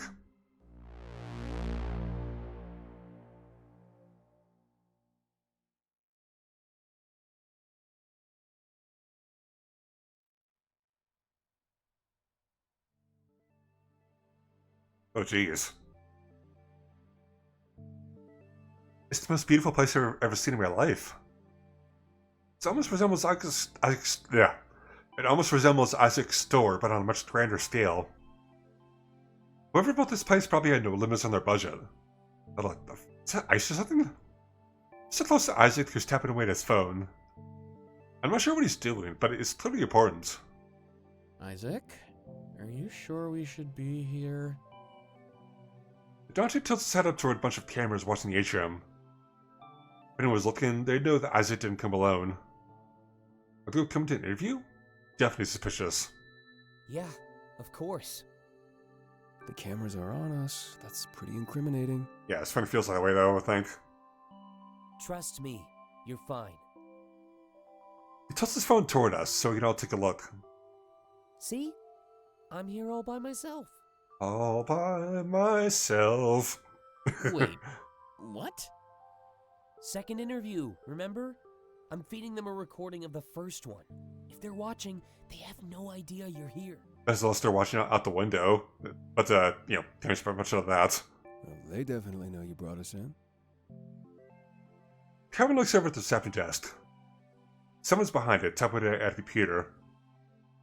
Actually, that was the only person in the entire atrium. Makes sense. Everyone was probably in the town square. That or in their office, loaded to their phone or TV. Nobody wanted to miss what would happen. And that worked out in our benefit. Great thinking, Isaac. Hold on. I'll take care of them. Just find them inside, neck shots them, knocks them out. Less ominous wording, maybe? God. I'll make sure they don't get in our way. That was a minimal improvement. I guess it works that way, though. God. Better than nothing, though, eh? Yeah, that's fair. He smirks and starts to walk towards the desk. I want to watch him, but I'm distracted for a couple moments. This atrium is so amazing. The sun fully sells it, though. Those beams of light piercing through the trees. It's clear that the design choice was intentional. But did it have a deeper meaning of any sort? To me, it almost screams Argus, home of Komorebi. Definitely has a conspiracy theory that they were the cause of the visions. It could be true, though. Right now, even the nostalgia check is just a concept. They could have never engineered Komorebi a century ago.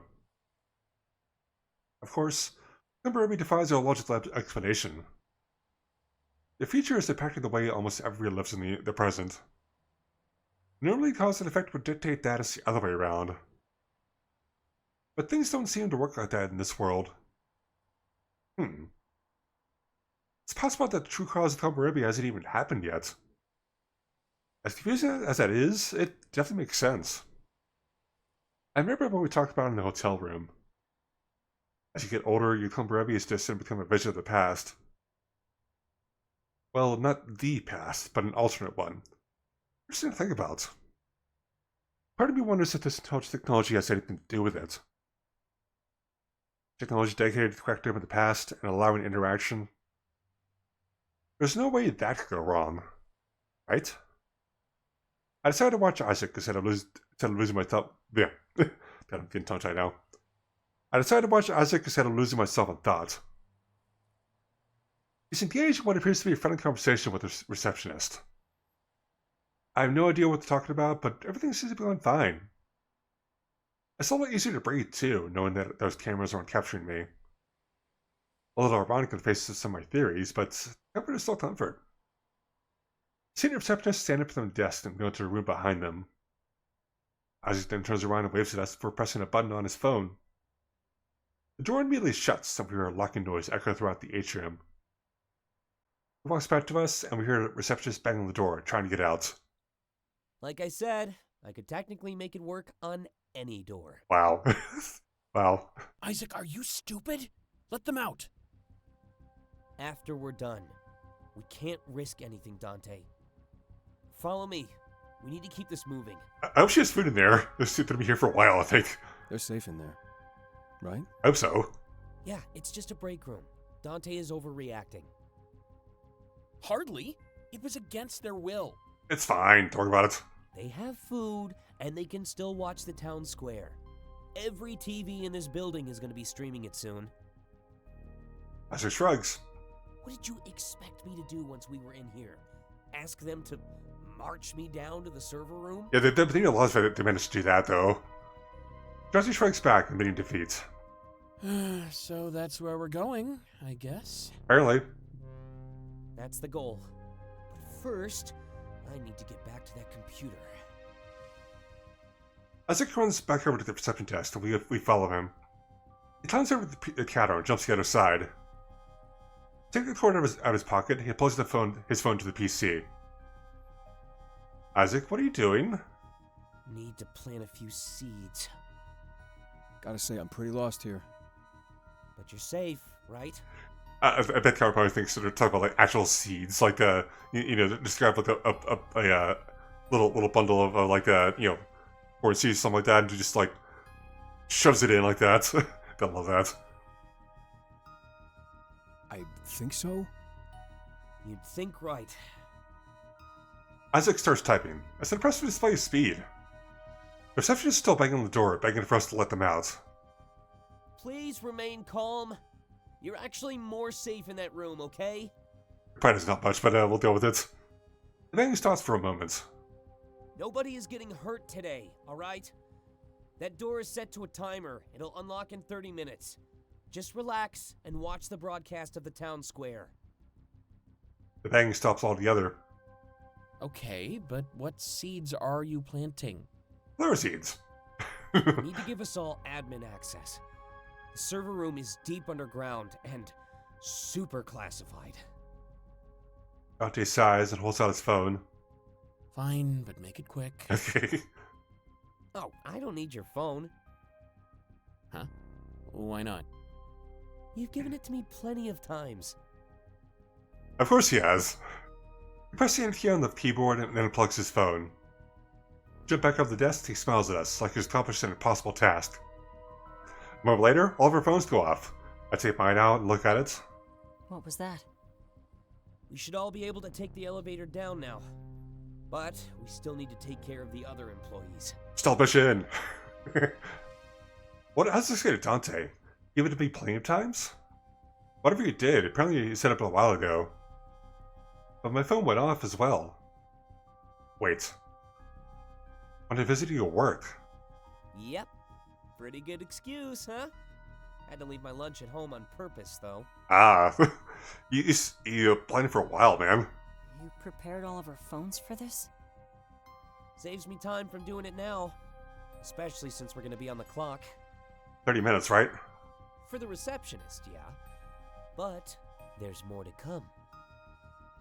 He presses the button on his phone, and suddenly the atrium is dark. I just must have killed the power. Someone only slightly illuminates my surroundings. A moment later, everything turns back on. What was that? Isaac, He's immediately cut off as the alarm starts blaring. Heartbeat Lick stops. We trigger some sort of security? Oh, this is it, isn't it? This is where we get caught and locked up. An announcement comes over the loudspeakers. It's telling everyone that the building is compromised and they should seek out a safe room. It repeats this over and over as I start to see people run around. Suddenly, the atrium is bursting with activity. I, probably should have mentioned that this was part of my plan. Now, why did you tell us about it? Oh, you think? He laughs like it was funny. His confidence is infectious, I'll give him that much. Here, follow me. It's time to blend in for a little bit. My lord, man. All of that.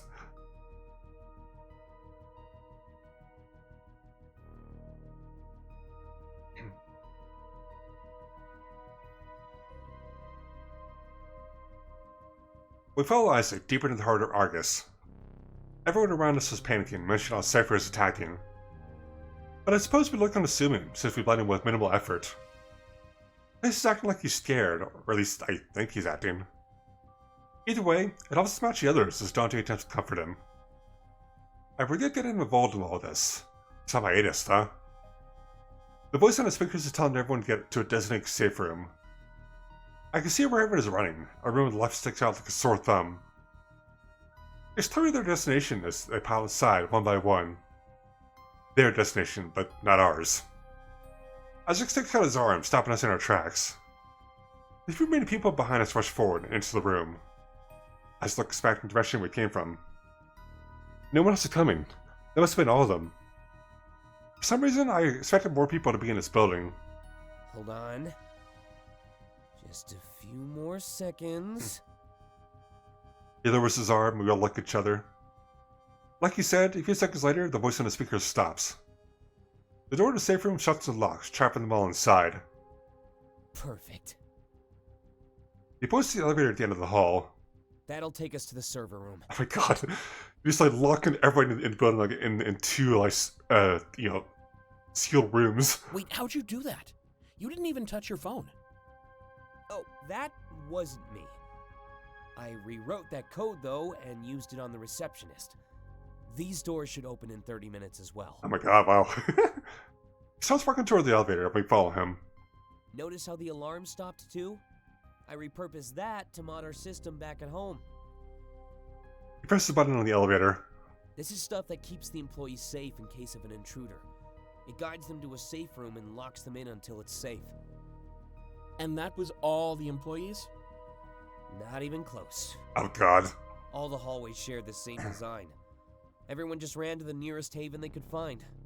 Okay, so at least we don't have to deal with them. They're probably like still in their area. The elevator door opens. The elevator will sense that there's 5 people inside. We'll need to scan our phones in order to go down. Well, in turn, scan our phones one by one. I'm really impressed with how well Isaac has thought this all out. What could he still wrong? Has seemed like smooth sailing so far. I say so far because I have no idea what waits for us below.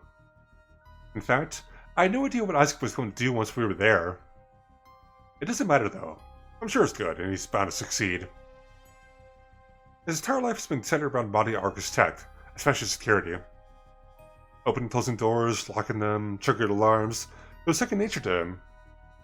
Makes perfect sense that his mastery and training have all led to this. It was his calling. So it's definitely his, though. I think back to what we talked about in the hotel room. Creating memories that could harm Argus in the future while we're in their HQ. If we were ever going to come in handy, it would be down in the server room. We'd also create memories that corroborated his own. Capturing him wouldn't be good enough. They'd have to come for all of us. We could hold these memories as ransom in case we're ever in danger. He could have been known about this all along, right? I only told him my theory the other day after all. Either way, one fact becomes very clear. There's nothing more powerful than a memory. As the elevator begins its descent, I wonder what memories we're about to create.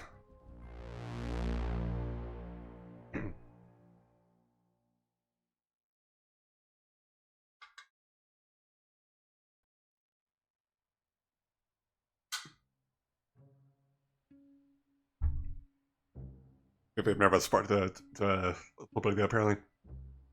Where these? We read to a site that's almost nothing like the rest of the building. The server room is almost black, while everything has a pulsing blue light. It almost looks like the room is breathing, and it's a little unsettling. Especially since I knew I was looking at the system. The shackled AI that gives us our points and runs on all of our devices. I remember that my counselor telling me that story of how it came to be. Isaac immediately runs over one of the available computer terminals. It must be hooked up directly to servers and the AI. Alright, just hang tight. This should only take a few minutes. What should only take a few minutes? Have you? It's almost like Isaac doesn't even hear him. He immediately takes out that cord and takes his phone to the computer. Alright, then. He scans the room, looking around with peak curiosity. At least the lobby didn't look like this. Definitely feels like they were going for ominous. Ominous and huge. They totally pulled it off. Place looks scared. He's looked that way all day, in fact. So this is the system? Part of it, yeah. We have an HQ in every major city. They're all linked, though. Spreading them out just saves space. That's, oh god, yeah, that is going to be asking for trouble if they ever like, one of them goes down, pretty much all of them went down. Our phones all have the same clearance level, right? Yeah. Isaac talks like he's super preoccupied. I was not even paying attention. I'm gonna go use that other computer then. Sure. Isaac needs another cord to hook a disk drive up to the computer. Looking over at Dante, it looks like he has no idea what he's doing. The difference is still between the two of them really highlights Isaac's prowess. 25 minutes left, by the way. Don't worry. We'll have plenty of time left to spare. Oh, I hope it's only a couple minutes left. There's really nothing I can do, so I stand and watch Isaac. He paces around the room, clearly anxious. Cameron just taps his foot on the floor. We were in the heart of Argus. Isaac had access to everything on the computer. Whatever he was looking at, it was flashing really fast. His eyes are wide open, completely glued to the screen. It was almost like blinking even once would be too much. Yeah. The flashing was clearly windows being opened and closed in rapid succession. There was no way he could read or even comprehend what was on the screen. Yet the pace of his typing implies he does, and it's a sight to behold. Isaac, what are you doing exactly? 1 sec. He keeps typing and I start to feel bad for asking. Whatever he was doing seemed to require the highest levels of concentration. But a moment later, the screen starts flashing and he sighs in relief. Sorry, I needed to focus. But that's phase 1 out of the way.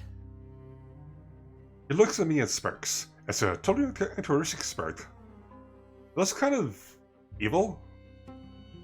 Or perhaps sly is the right word, like he got away with something. Dante returns from the computer he was using. He looks irate. Are you gonna tell us what's going on? Starting to get some weird vibes, Isaac. Gotta say I am too. He unplugs the disk drive and holds it up, waving it at us. The gesture gives it our immediate attention. Every single classified file in their database, including digitized records of stuff as far back as the 1940s. Really? That is about 100 years ago? That is crazy. He places it down on the table, a loud thud echoes throughout the room. If they had something to do with Komorebi, it'll be in here. Whether they caused it or used it for their own gain. He goes back to typing away again. Isaac, are you serious? You're really gonna take them down, huh? He's actually going for it. Are you sure about this? Absolutely. But it wasn't really part of my plan. I just couldn't resist the temptation. Okay, so he's just winging it. Okay, I mean, fair. I kept seeing one word in particular, though. Back in the 1940s, and even today with the nostalgia tech. Panopticon? Panopticon? What's that? Your guess is as good as mine, but it was tied to almost every classified document. I swear, like, the only time I ever heard the word panopticon is like that one area in Control. With all the jail cells and all that. I don't know how this, like, ties in, though. You shouldn't have done that, Isaac. All you're gonna do is put a bigger target on us. What? It can get bigger? It's like it's not already big enough. I'm not joking. Neither am I, Dante. I've made up my mind. You can't have files like that, Isaac. You're gonna get us all killed. I thought you were just here to... A second later, all the TVs in the room turned to static. There wasn't a lot of them, but a couple lined the walls. As if following suit, our phones vibrated shortly after. I checked on my phone to look. What's going on? I think we all just got the same notification. Oh, it's the town square. I was like a broadcast for them? 20 more minutes, Isaac. Watch the report then. I shouldn't be much longer. You don't want to see it? I'll hear it. He keeps typing like his life depends on it. I feel like it does, though. And due to holding such a sensitive drive, maybe it does. Not just for him, but perhaps all of us as well. I turned my attention to one of the TVs on the wall. So, Leader of Argus was about to appear for the first time? Not only that, we're around the clock. Time was running out. Just who were they? What can it say? I started glued to the TV much like Isaac started to his monitor. We all wait in anticipation as the camera cuts to a shot of the town square.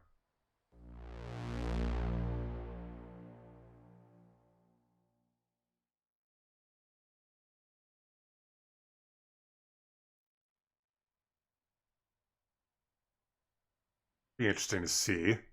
Ooh. Crowd is buzzing with activity. It's almost too loud. I'm sure everybody's getting out their last minute theories on what's going to happen. I have no idea what to expect, but I also don't think it matters.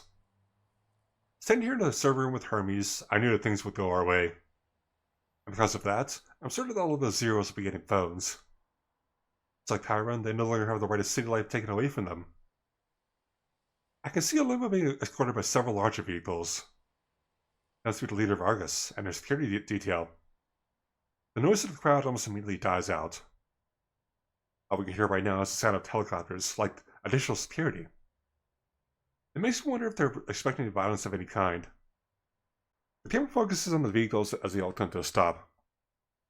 Out of larger vehicles exits a copious amount of armed guards. No one takes this as a sign of aggression, simply a statement of caution. Chances were high, and this is the first time the leader will appear in public after all. We open the door to the limo and someone exits. The entire world must be watching us right now, and I can almost feel it. The kind of horror anticipation is almost as exciting as it is terrifying. I step up to the podium and I lean toward the mic. Cameras start flashing at a furious pace as the leader scans the crowd. This exact moment will be forever etched into the history books. Greetings, Oh my citizens of God. Toronto, and to everybody watching around the world. Thank you. Of course, they wouldn't do an entire model for them. God. I Oh, have never mind, come here okay. to address the tragic events that transpired last week. Our deepest condolences go out to everybody affected by these deaths. What happened was not our desire or intent. It was completely avoidable and entirely my fault. I don't like the design side of them. They're not bad. So they are going to take responsibility. Loyalty through fear is not how any authority should be held. When I inherited this company, I intended to earn your respect. You know, actually, they're not wrong though. I think it does kind of remind me a bit of the, the shadow of the architecture that we met a couple times. I'm wondering though. We should work together in pursuit of the greater good. This is the goal that I both strove for and failed to achieve. Cute. Not huge. Hi, Phantom. Welcome in. Have you been? She gulps as if she chooses her next words very carefully. I stand here, bearing the weight of your derision, but it is a weight that I carry alone. Loyalty through fear creates the byproduct of inaction. It is this very same inaction that caused a grievous loss of life. Yeah, for those of you who just came in, we are a decent part into the final compilation fragment of Komorebi, so we're definitely planning on going until the game ends. So I'm not sure how long it's going to be, but I mean, we'll see how it goes. It was clear that many of you were too scared to help out. This fear of Argus actually compounded with our own stance on the Zeros. It was a recipe for disaster, but it is also a recipe for change. And that is where Hermes comes in. Right now, he is standing in our Toronto HQ. It's likely that his hand is hovering over a button. They already know he's here, okay. Well, at least everyone in the room knows to access Hermes now. But it's almost like they're doing engrossed in a speech to care, or even react. This button will introduce chaos into the order that Argus maintains. However, since this order caused the loss of innocent life, I simply yield. This seems too easy. We recently came to learn the true identity of Hermes. His tests on the system have caused the glitches that plagued us these last few weeks. In addition to that, he has also stolen a large amount of Argus drones. I believe his plan. Oh, so don't it belong to him? Drones to cause a Yeah, distraction. that's weird though, actually. Huh. In this momentary confusion, phones will be handed to the Zeros. Phones that, using his tests, will be loaded with new, legitimate identities. This means that the crowd before me is largely made up of agents of Cypher. I have not come here to stop you, no. In fact, I have come here to welcome you. This is weird though. I mean, she just like lets us come in, so that just gives up. I believe that me and Hermes share the same goal. However, my parents and grandparents certainly differed in their views. I mean, I guess that works, but yeah. Unfortunately for me, their values course through the inner workings of Argus. As progeny of the Founders, I am made to suffer, much like the Zeros, for choices outside of my control. And even worse, against my will. So also, I think crazy though that this. I think this is like the first character that's voiced that's not part of the group. So like, that blows my mind. Due to this, I now have the loss of 2 innocent lives on my conscience. This has made me realize that Hermes might be correct. You know, actually, I'm curious. Once you do voices her, let me. Anyway. Wait. Okay. Google. Congress leader. Voice actor, I guess. Let's see.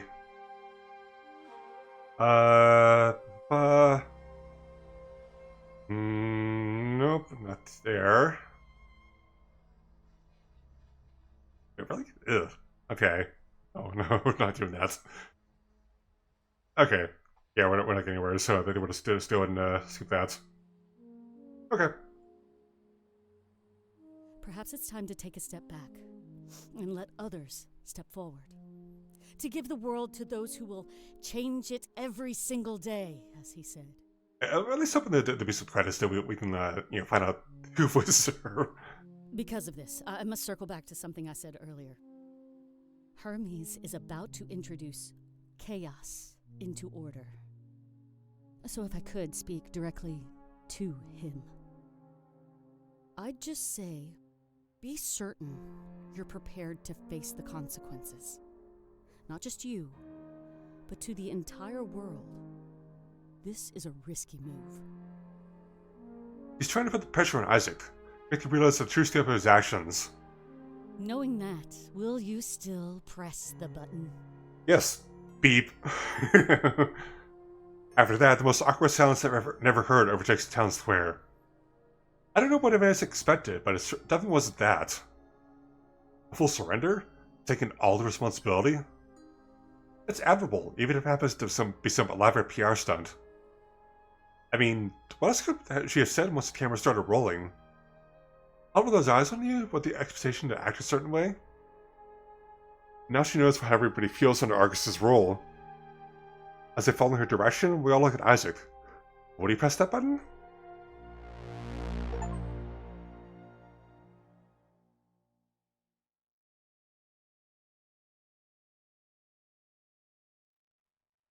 That is weird. I'm curious to see how those like turns.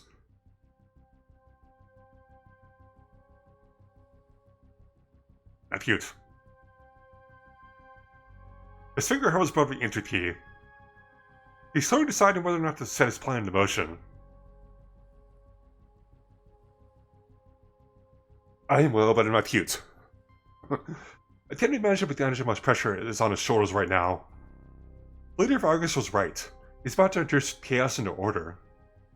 His intended outcome was good, but is that how it would play out? Until he followed through, I guess that he had no idea. And that must be the terrifying part. Look at my friends, and they all seem locked in fear and anticipation. Especially with Lace, who looks particularly shocked. Isaac lets out a deep sigh and closes his eyes. He's muttering something himself, as if it were a mantra. The culmination of his life's work is right within his reach. It's admirable. Then he opens his eyes and looks out over at all of us. The hints of worry and the doubt he wore on his face is soon replaced with a smirk. Whatever he said to himself, it is clearly provided him with resolve. Well, so much for those watchful eyes. He pressed the button, and a second later, all the lights shut off. Even the pulsing lights on the servers turn off. It's as if they're dead. I'm immediately concerned with Taylor's well-being, but remember that he's not here. Isaac? Yeah, What are you doing? I made sure to stand still so I don't accidentally bump into anything. I removed the shackles on the system's AI. Oh, really? Oh my god.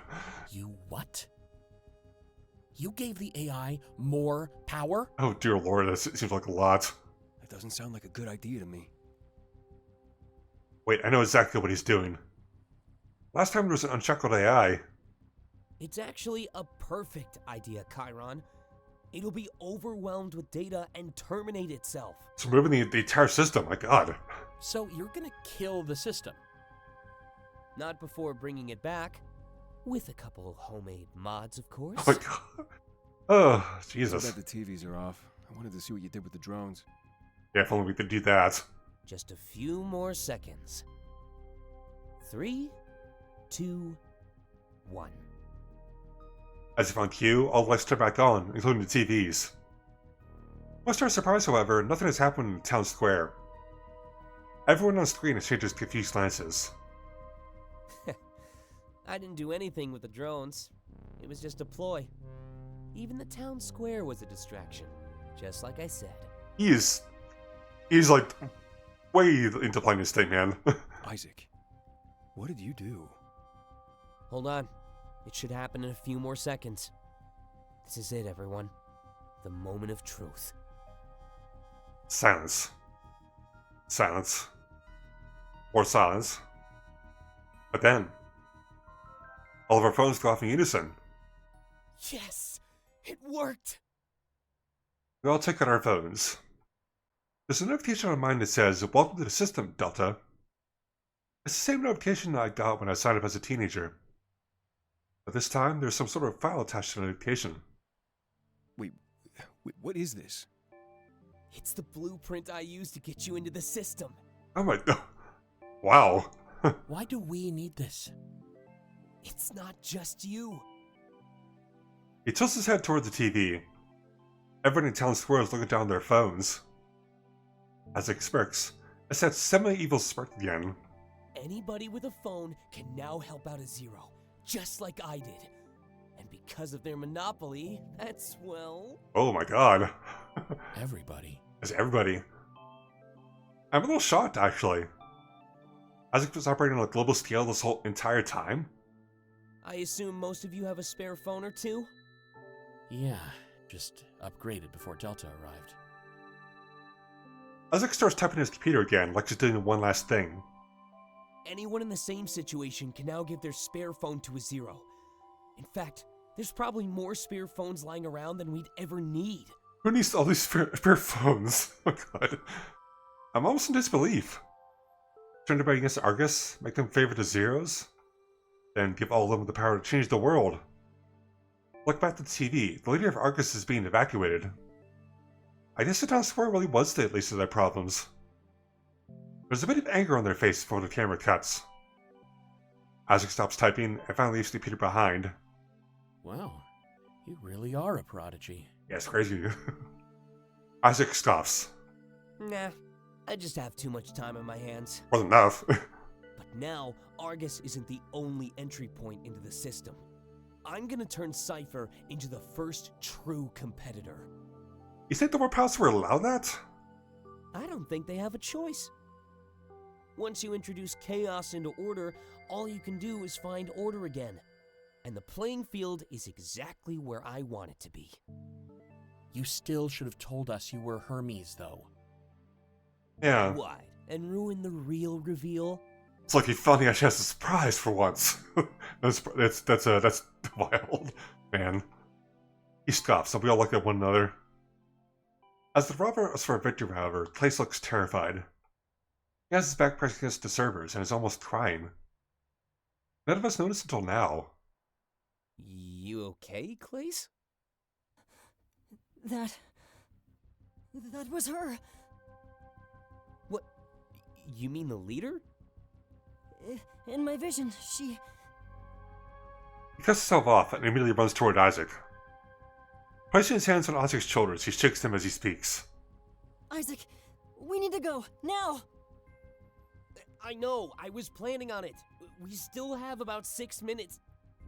No, not just from this building! We need to start driving and never come back! Clace, you're starting to scare me. What is he? I Oh. need you to listen to me for once, Oh, Isaac! oh god. We need to go, right now! Oh god. That's a new face. He runs toward the elevator and presses the button on it. We were all leaving anyway, so we really have no choice. But I've never seen him act this way before. Did you recognize the leader of Argus? All of a sudden, I'm reminded of his diary. The figure with long hair. Was that her? The elevator opens and we all gather up inside. Isaac places his hand on Clace's shoulders and looks him in the eye. Clace, everything will be okay. I'll get in the car and drive, alright? Clace nods while shoveling the fear at the same time. As the elevator begins to descent, that fear transfers to all of us. I'm starting to piece it together in my mind, but one fact is clear. This might not end as well as we thought, at least for us.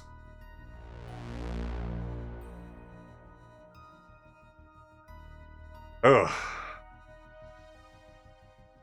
Every turn in a different direction, that's for sure. I mean, yeah, man.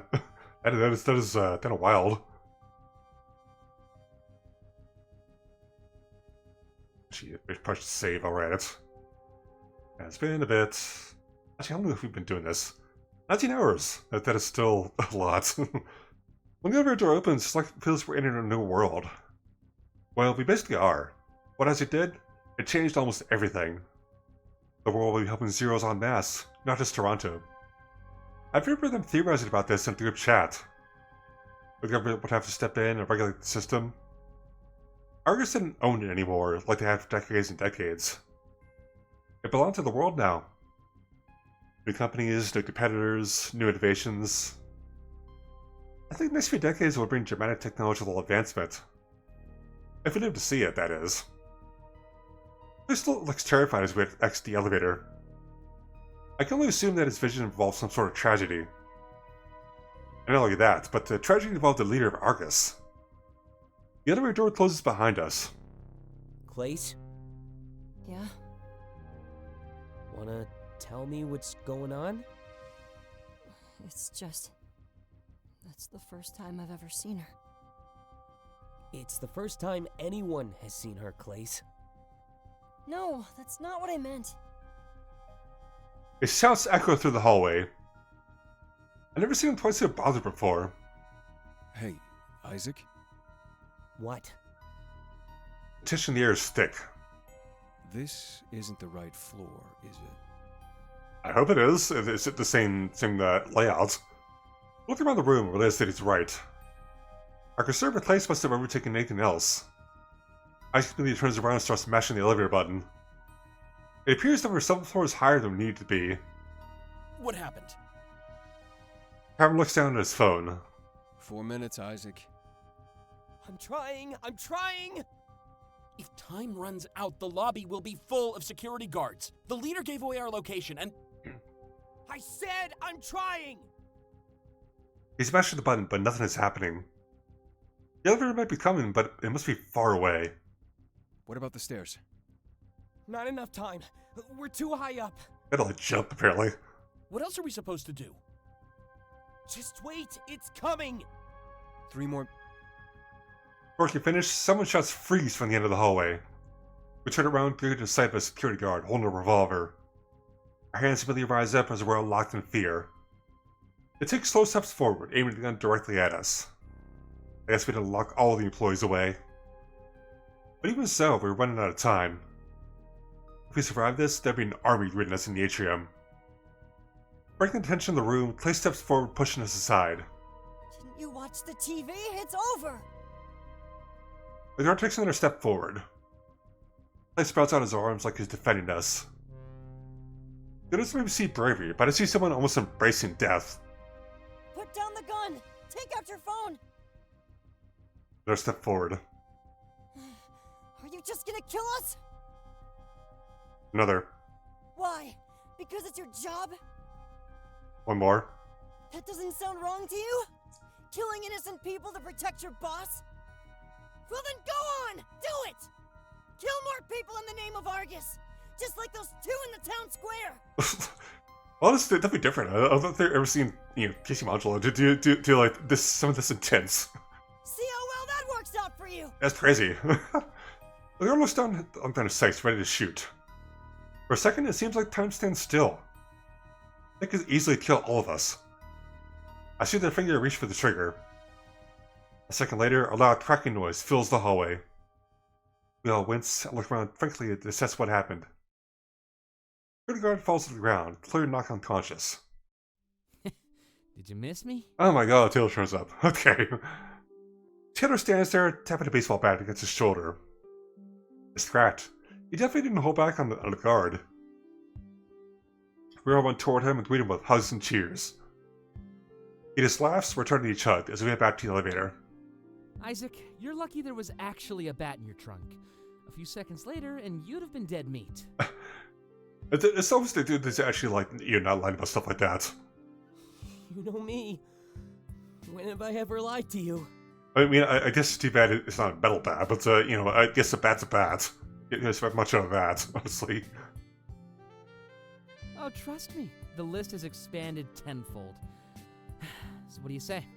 Ready to get going, Hermes? As if on cue, the elevator door opens. We all rush in. I press the button to take us to the lobby. Thanks, Taylor. I don't know how much longer I could have stalled them. You saw me, huh? Not at first, but yeah. I really thought they'd shoot me. I hate to say it, but we can't celebrate just yet. Yeah, of course. A beeping sound comes from Kevin's phone. He holds it up. Looks like time's up. Oh god. Just the door starts to close, something catches us off guard. A loud banging noise. Press my ears to ring, makes me panic. The panic is shared. I look around frantically and then I see it. The security guard wasn't fully unconscious. As the door closed, they took the opportunity to fire off one shot. Isaac immediately for someone against the wall, clutching his shoulder. Looks down in disbelief as blood trickles through his fingers. Then he starts sliding down the wall, falling to the floor. Isaac! Here, help me get him up. Dante and Clay immediately reached out for Isaac. They helped get him to his feet, wrapping one of his arms around each of them. He seems a bit delirious, but he's not passed out. It didn't seem like a fatal shot. We need to go. What do we do? That lobby is going to be full of security. We have to try talking ourselves out of this. You're talking them out of it, really.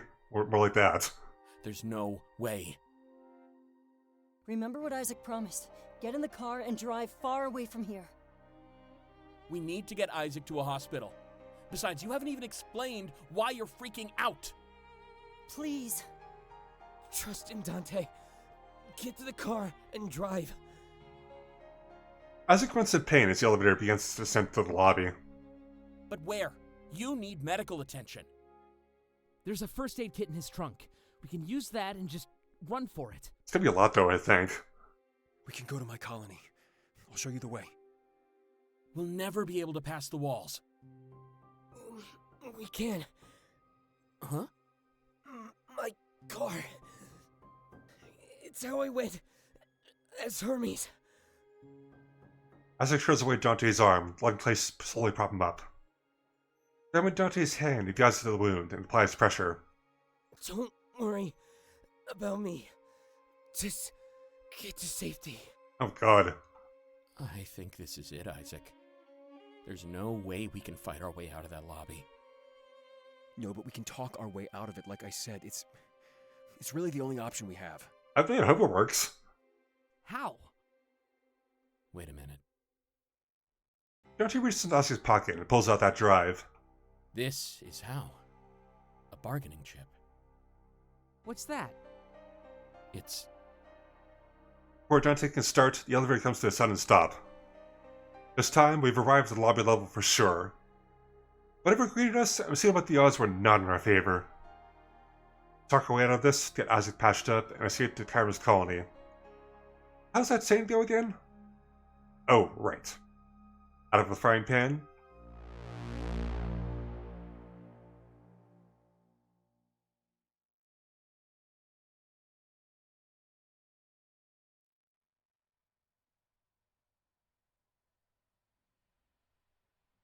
Oh my god. He's getting intense though, I'd say, honestly. As soon as the door opens, we make our way to the lobby. However, the sight we're greeted to is far from pleasant. In fact, it makes me feel the exact opposite of how I felt when I was here before. At first, I was stunned by the beauty, special grace, and the majesty of Argus. But now, all to see is Argus flaunting his strength against people simply fighting for their ideals. Dozens of armed guards line the lobby, holding up rifles at us as we exit the elevator. They tell us to raise our hands so we comply. Blind us through fear? That's just what the leader of Argus wanted to avoid. Yet here we stand, our lives in the hands of those we came to directly oppose. The delicate place continues to hold up Isaac. It's clear that the wound wasn't fatal and needs to be fine with some treatment. All we had to do was talk ourselves out of this. Seemed like Dante was up to bat. I'm going to take a few steps forward. Please don't be alarmed.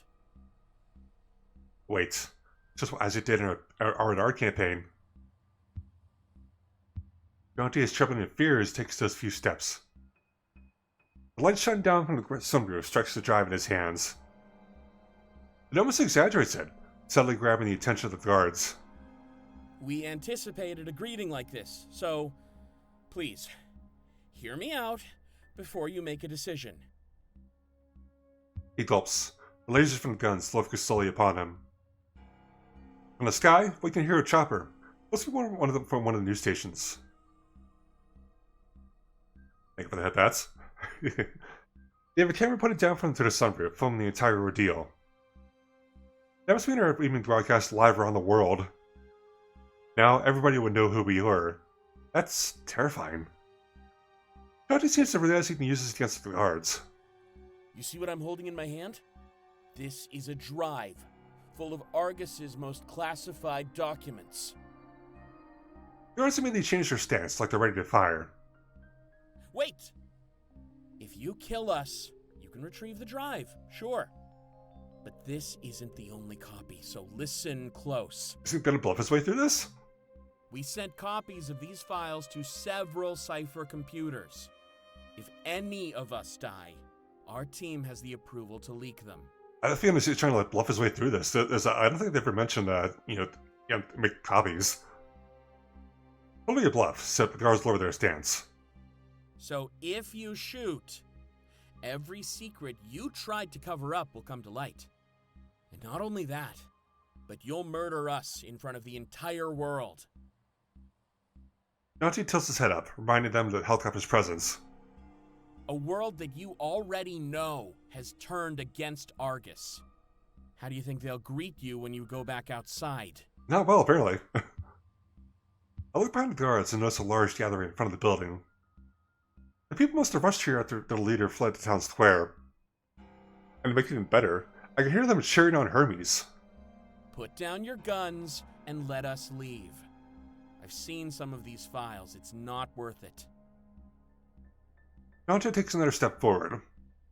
Whatever you think you're doing, whoever you think you're serving, it's not right. I'm so ready for this date, honestly. Didn't you hear what your leader said? You can't hold authority through fear. It's gonna be fun. Another step forward. Although, your job is to enforce Argus's rule. Are you scared of losing points? Is that it? Insubordination. Always looking to pass the dirty work down a few levels. Well, if it's points you're after, go ahead and shoot. But just know that everybody is watching. It won't matter what your score is anymore. We can all hold each other accountable now. Argus isn't the only path forward. It never was. Ah, man. That's a lot, though. We've given power to the people.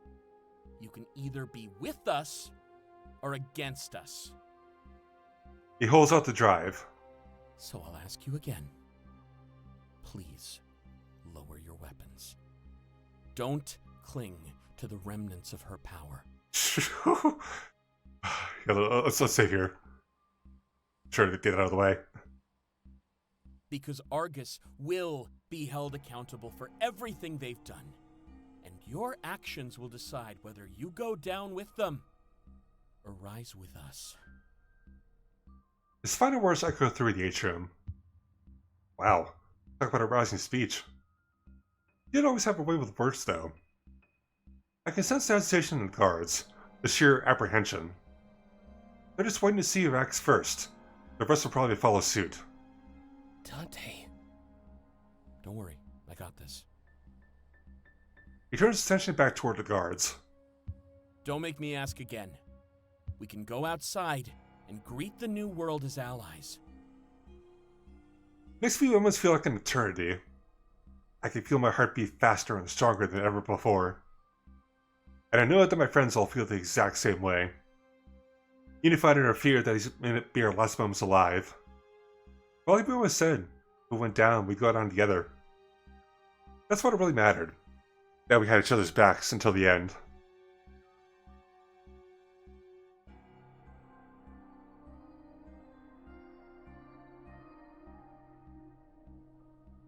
Is it going? Okay. But then, one guard lowers their weapon. Then another. And another. Soon enough, our hostile greeting has reached its end. The guards move aside, giving us the freedom to exit the building. You did it! I'm a bit surprised myself. Way with words, Dante. It definitely led us to date him. Place an Isaac step forward. Let's get to the car. We've got to go to that colony. Right. We start taking slow, cautious steps towards the exit. The crowd outside is still cheering out Hermes' name. Well, that must be Zero's from Town Square. I think you have a bit of a welcoming party, Isaac. Isaac's stomach sparks as we leave the building. The crowd goes silent upon seeing our group. It's almost eerie. I know that most of the people are Zeros and H's of Cypher. Isaac waves at them as the signal ladies Hermes. They are seeing their leader, and champion for the first time after all. The rigorous chariot is now met with happy smiles and knowing nods. I'm reminded of the night we left the club and Dante dropped that booze. Everyone stayed far away from us, scared to approach and interact with Zero. But now, we're all together in unity. It's impossible to tell who belongs to what group. Well, I guess that weren't groups anymore. That was the point of all this. Ron moves aside, letting us clear path to Isaac's car. At least, it appeared to be a clear path. And in there, staring right at me, is that child. They smile at me, and I do the same in return, just like before. It's almost like they knew I was special, right from the beginning. Despite the circumstances, I don't see any hint of grief on their face. They stand surrounded by city folk and Zeros in the new world their parents fought for. A new world that's, even though it may be hard to believe, was created by us. Our victory ensured that deaths for their parents weren't in vain. And I can see from the look on their face that they understand this. An understanding conveyed without words, just like our entire bond thus far. The child realized they were staring and shakes their head with embarrassment. Then they run off to the side, fully opening the path to the car. We can't waste any more time, so we start to rush inside. Kid opens the trunk and puts the bat back inside. I can see him retrieve a first aid kit and a bottle of booze. Dante gets in the driver's seat and Kyra in the passenger seat. A moment later, we're off. Myself, Taylor, and Clay left the patch Isaac up in the back. I guess our destination was Kyra's colony, escaped from Toronto. You good to lead the way? Yeah, let's go. Oh, but we escaped. Not much they'll change off of this, but we escaped though. That'd be different. It seems that way though, I think.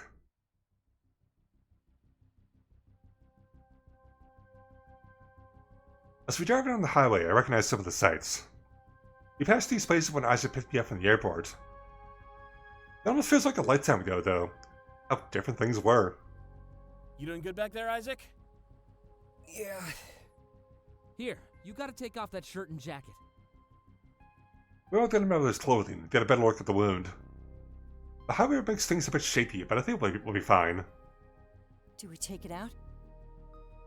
No, too risky. We'll have to patch him up and leave it inside. Risky how? We could do more damage and infect it. Best bet is to close it up and stop the bleeding. So we have to stitch him up in a moving vehicle. I should be fine somehow. You Yeah. do, Taylor. Call it even for ditching us. Oh god. Fine. There's a bottle of booze resting beside him. Here, Isaac, use this. Isaac puts at the bottle and takes a massive swig. No, I meant pour it on the wound. Wow. Oh. Isaac turns the bottle upside down, pouring several shots worth on his body. Oh, that is nowhere near as fun. How don't we all know that? Is that even gonna work? It might. I saw it in a movie. Here, let's get that kid open. Place Charles Isaac's shirt and holds over the wound. So just stitch it up and dress it. Should be easy enough. You might want to look away. Isaac cuts my arm and holds up his hand. I grab it and squeeze it tight. This was definitely gonna hurt. Please, talk to me. Huh? Oh, good idea. Keep his mind occupied. You gotta tell us why we're doing this, man. Isaac told us to trust you, but why? Grip my hand tightens as Taylor starts to stitch him up. I try not to look. It wouldn't be a pretty sight after all. It was the leader of Argus. I recognized her. You're from where? Your vision, right? Yeah. The one you took all the music from? Well, that was just a benefit. What actually happens in my vision is... So it wasn't like the entire thing about your vision, I guess. Well, I'm backstage, alone. And this woman comes up to me and... Well, she... He grabs his scarf and tugs on it, tightening it slightly around his neck. That simple, almost comical gesture was enough for us to get the idea. You mean... Yeah. By the leader of Argus? Thanks? Oh my god. It looks that way. Isaac, you have got to destroy that drive. If you don't, she'll come after us. But Isaac, seriously! Can you please stop bickering over there? I'm only performing surgery right now. That seems to be enough for Dante to stop. Since I read Place's diary, however, I understand this even more. In his vision, he's killed by the leader of Argus. That's unbelievable. And not only that, but had a business card for the Vision Protection Program. He must have thought the program could help him escape his fate. But when the Event Corporation was run by his killer? Well, I guess it felt like there was nowhere to hide. Except for maybe a Zero colony. I can't even imagine what he's feeling right now. The only program that could help him was owned by her. Almost explains why he was so willing to take a bullet for all of us. He further thinks that there's no way to avoid his death now. If anyone were to revenge against us, it would definitely be her. I just got tightens on my hand again, but finally let him go. There we go. Now let's get him in a new shirt and bandage him up.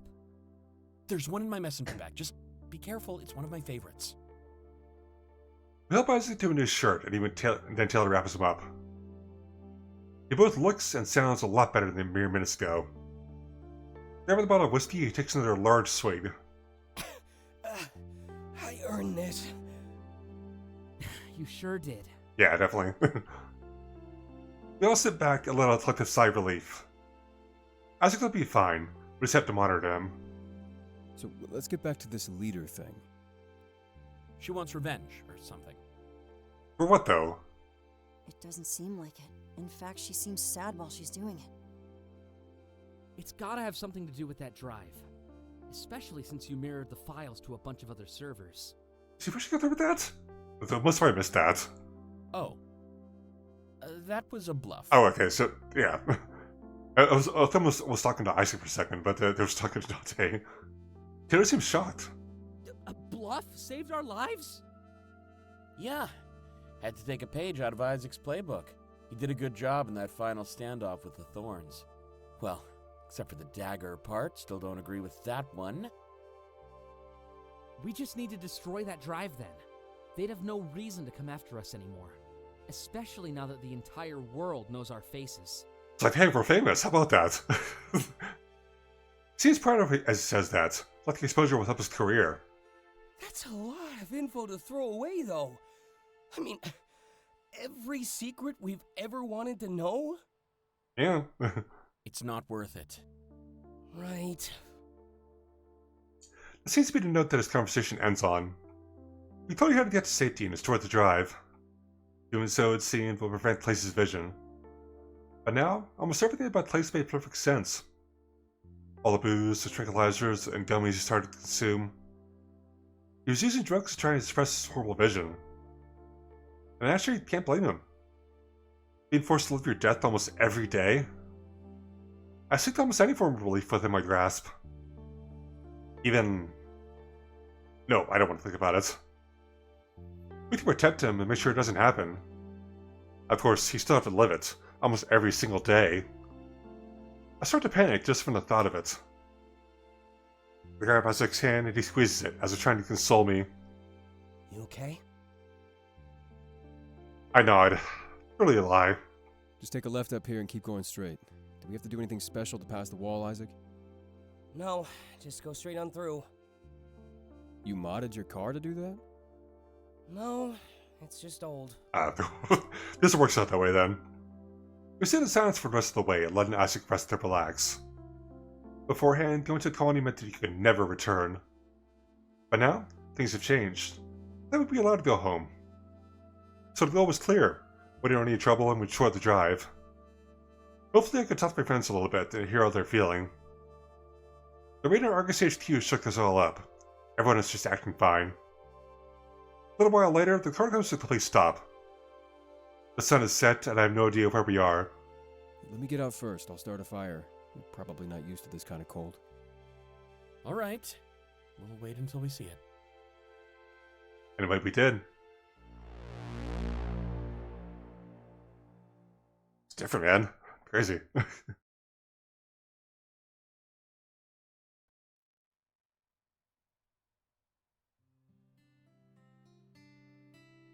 I think we'll go in a different direction, though, I would say. As we exit the car, I take a collective breath of fresh air. For some reason, it's the freshest air I've ever experienced in my life. As we start walking, the fire and warmth is our immediate destination. It feels like the danger is fully dissipated, and we're actually safe.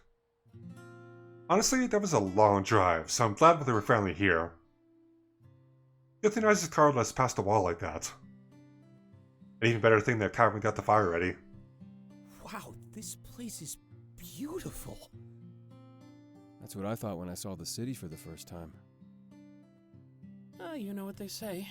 Normal for you can be life-changing for someone else. That's not a bad shirt, actually. I don't like that idea, even if it doesn't match my hair, you know? Life-changing, yeah. That's a good way to put it. Something like that. Do you think we were followed? Definitely not. I would have noticed. Weren't you busy being in pain? Only slightly. Always. Okay. Trust me, though. I know how to tell if I'm being followed. Game of being Hermes and hiding from Argus. How much hiding did you do exactly? Oh man, you should have seen this story from my perspective. So many close calls. It was basically like a movie. This sounds interesting, though, actually. I'm so glad you waited until now to tell us that. I'm still getting over what happened in the atrium. Can't believe I talked them down like that. Just like I told you, Dante. You could change the world with your words. It's just he knows the way when words being an author and all. And by saving me, I think you might have done just that. I was terrified, but I knew I could trust you. Thanks, man. And, Taylor, we need to talk. What did I do now? I told you that you'd be thankful for this car one day. Might not hurt to have a little more faith next time. Oh, come on, I didn't say that about the car, though. It starts a lap until he winces in pain. Funny. But save the wisecracks for later. You gotta rest up and get better. Isaac groans in pain. Oh, fine. What should we do next, then? I wouldn't mind taking a look around. I've always wondered what the colonies were like. Go for it. Taylor nods and starts looking around. The rest of us take by Chiron and swings his hand to the fire. Gotta say, he definitely knew what he was doing. The warmth was appreciated. We all sit down, finding solace in the pace of where we are. Isaac, we've got to talk about that drive. I know. We need to destroy it. Otherwise, we'll all be in danger. Yeah, that's part of why I got this fire ready. I was going to throw it into the fire then. You want me to burn it? That's the idea. You heard Clace's vision, Isaac. Right now, he's not in harm's way. We won. Yeah, that's true. Isaac, if you keep that thing, you might just make his vision come true. And not just him, but I think we'd all be in danger. We hurt Argus. We don't need to anger them more. Yeah, we definitely don't, that's for sure. Just let me think. You know, I'm pretty tempted to see what's on the drive. Seriously? Yeah, same. But the stakes are too high. I guess that's where we differ. Yeah, it'd be best to just, get rid of that. Huh? You know, I totally thought I'd die today. I had no guarantee that I could make my vision a reality. So, I accepted my death a long time ago. If I could leak these secrets, my life might be worth it. Yeah, I'm still alive, so what now? I'm on the fence too. Isn't it enough to destroy Argus's monopoly? Look at how bright the future is right now.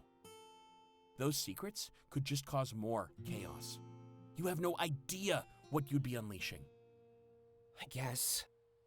Like I said, just let me think. Are you okay with giving me some time? I don't know what we can do. Sure. Not like we've got anywhere else to go. I'm gonna make like Taylor and take a look around. As soon as Dante finishes speaking, we all stand up except for Isaac. I guess we have some time to waste while Isaac made up his mind. But I know that he made the right choice, so I'm not too worried. My eyes are directed toward Taylor, who's walking over on some nearby trees.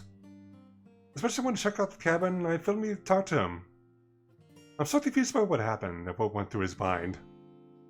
Why did Jess only return to save the day?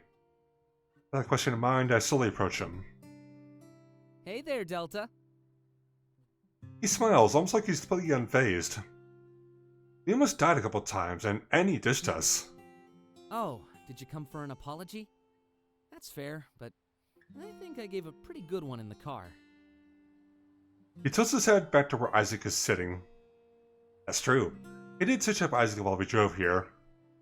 Also, don't forget how I saved you with the bat. Part of me was driven by guilt. To make it up to you, you know? What about the other part? Heart to heart time, yep. I nod. I guess I'm just curious if you accept my apology. I was kind of selfish and stupid.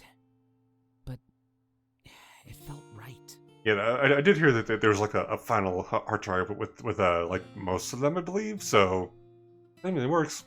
I was torn between two worlds. Do I join Cypher and potentially die? Or do I sit back and continue my life as a streamer?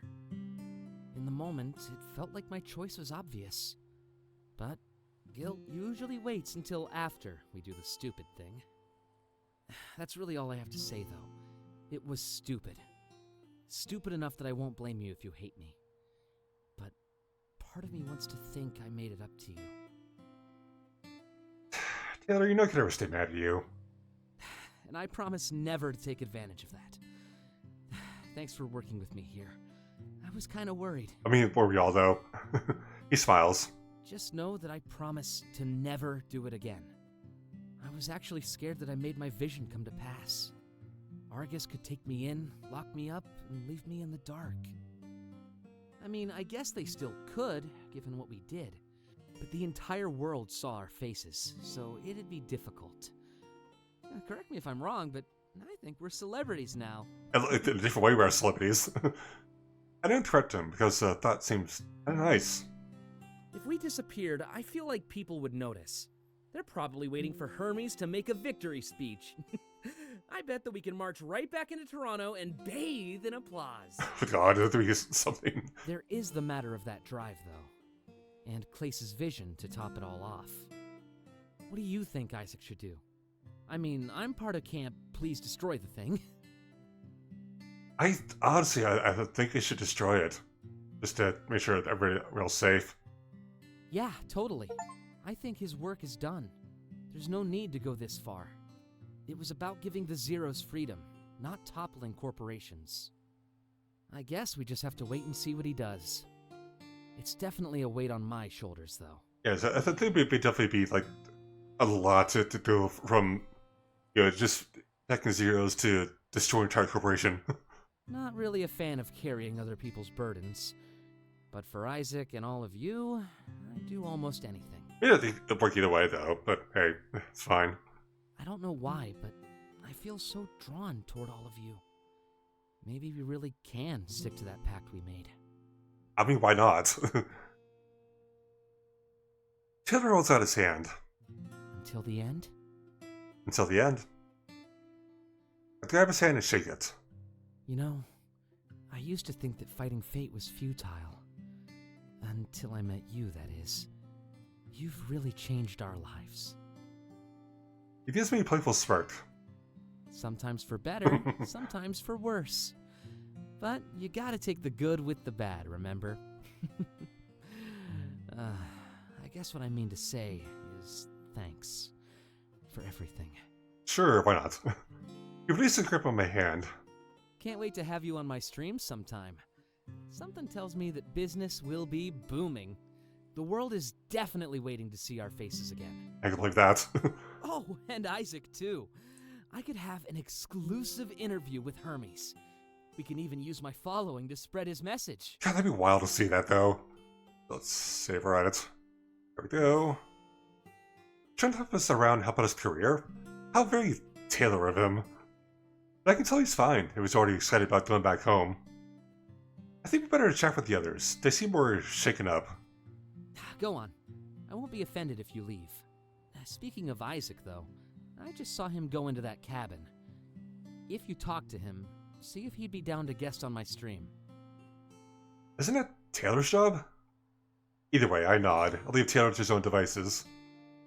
I definitely need to have a chat with Isaac. How is he feeling right now?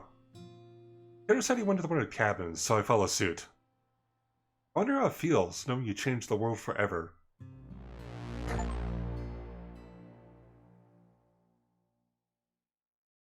Alright, so we got Isaac's final heart to art next, I'm assuming. That's what I'm hoping, though. I don't know if I'll close things off with them. When near the cabin, Isaac has his back facing toward me. He stared down into the fireplace, holding a bottle of whiskey. One hand with the palm braces himself against the wall. Delta. He turns to face me, wobbling slightly. Not sure if he's from the pain or the alcohol. Hey, it helps with the pain. If you can give me another option, I'll take it.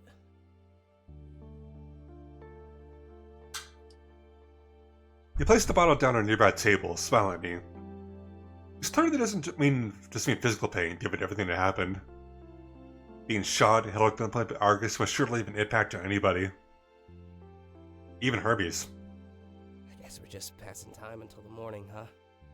Then we'll head back into the city and see what happened. I notice he's intentionally glossing over the drive. It's fair, though. He told me there's a lot going on in his mind. What did happen, though? We lost all reception at the city limits.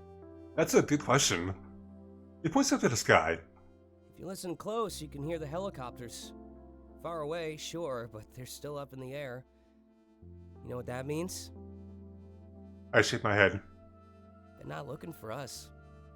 They had eyes on us since the moment we left that building. If they wanted to chase us, they'd know exactly where we are. Yeah, the big question is, like, well, what are they gonna be doing then? They seem more interested in what's going on inside the city. And that thought is both terrifying and exciting.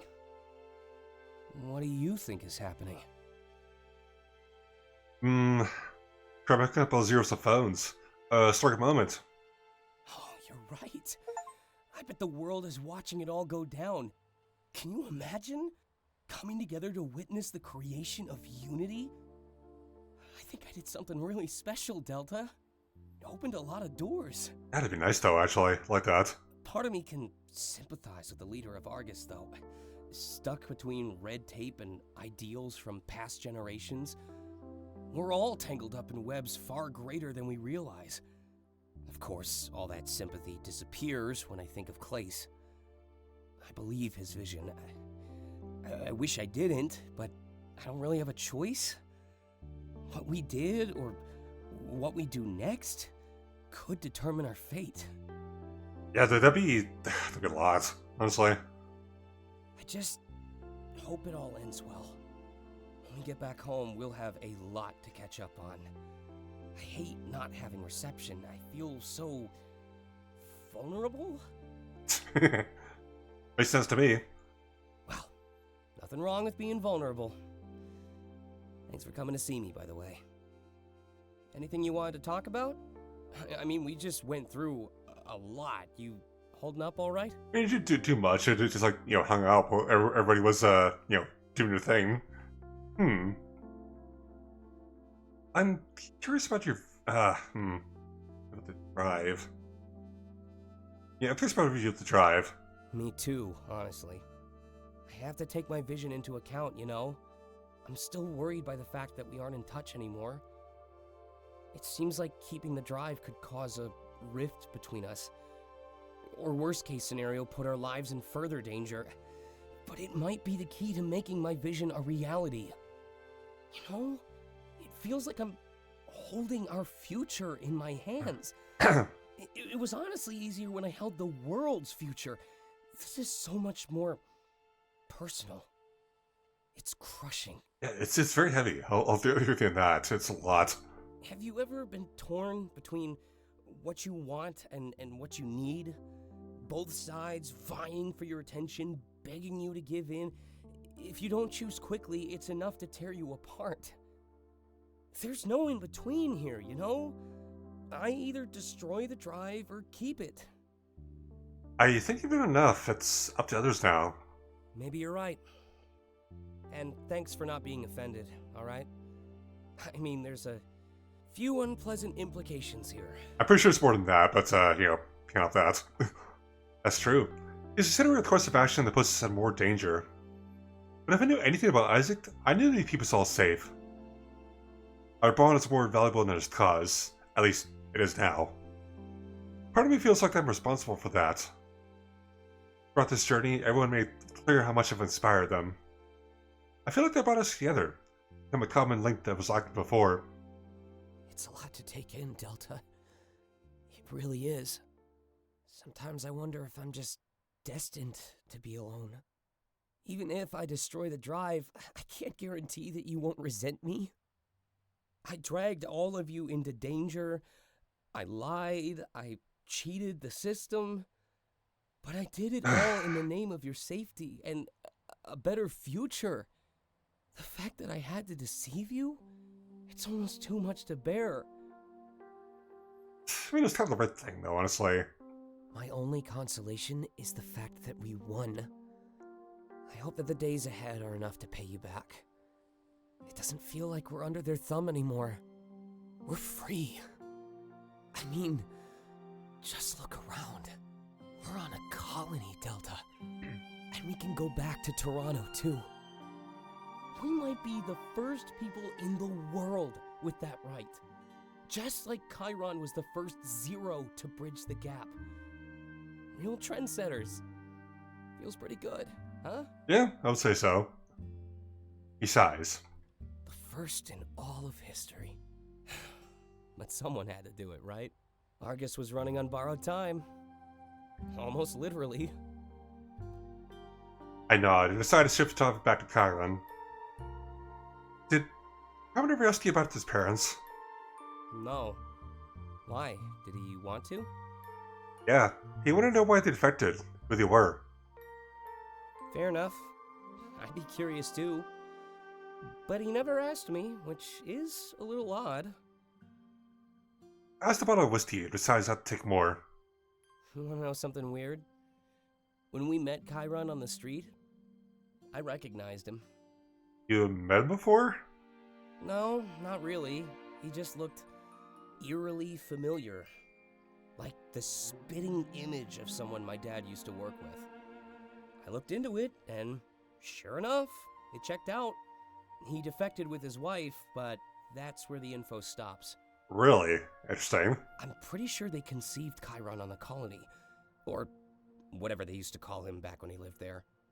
I just know that Chiron was his father's name. And so, I decided to pass it down to his son. That's amazing. Is it? It doesn't really change anything. As far as I'm concerned, it's just coincidence. Simple serendipity, right? Exactly. But I can't stop myself from connecting dots. I mean, they defected. Like they were running away. A little while after, my dad was killed in that invasion.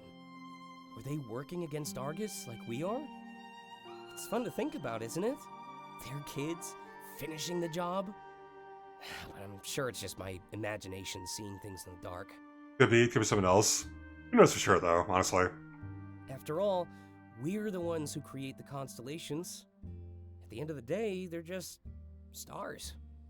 We find things where we want to. I guess it was true.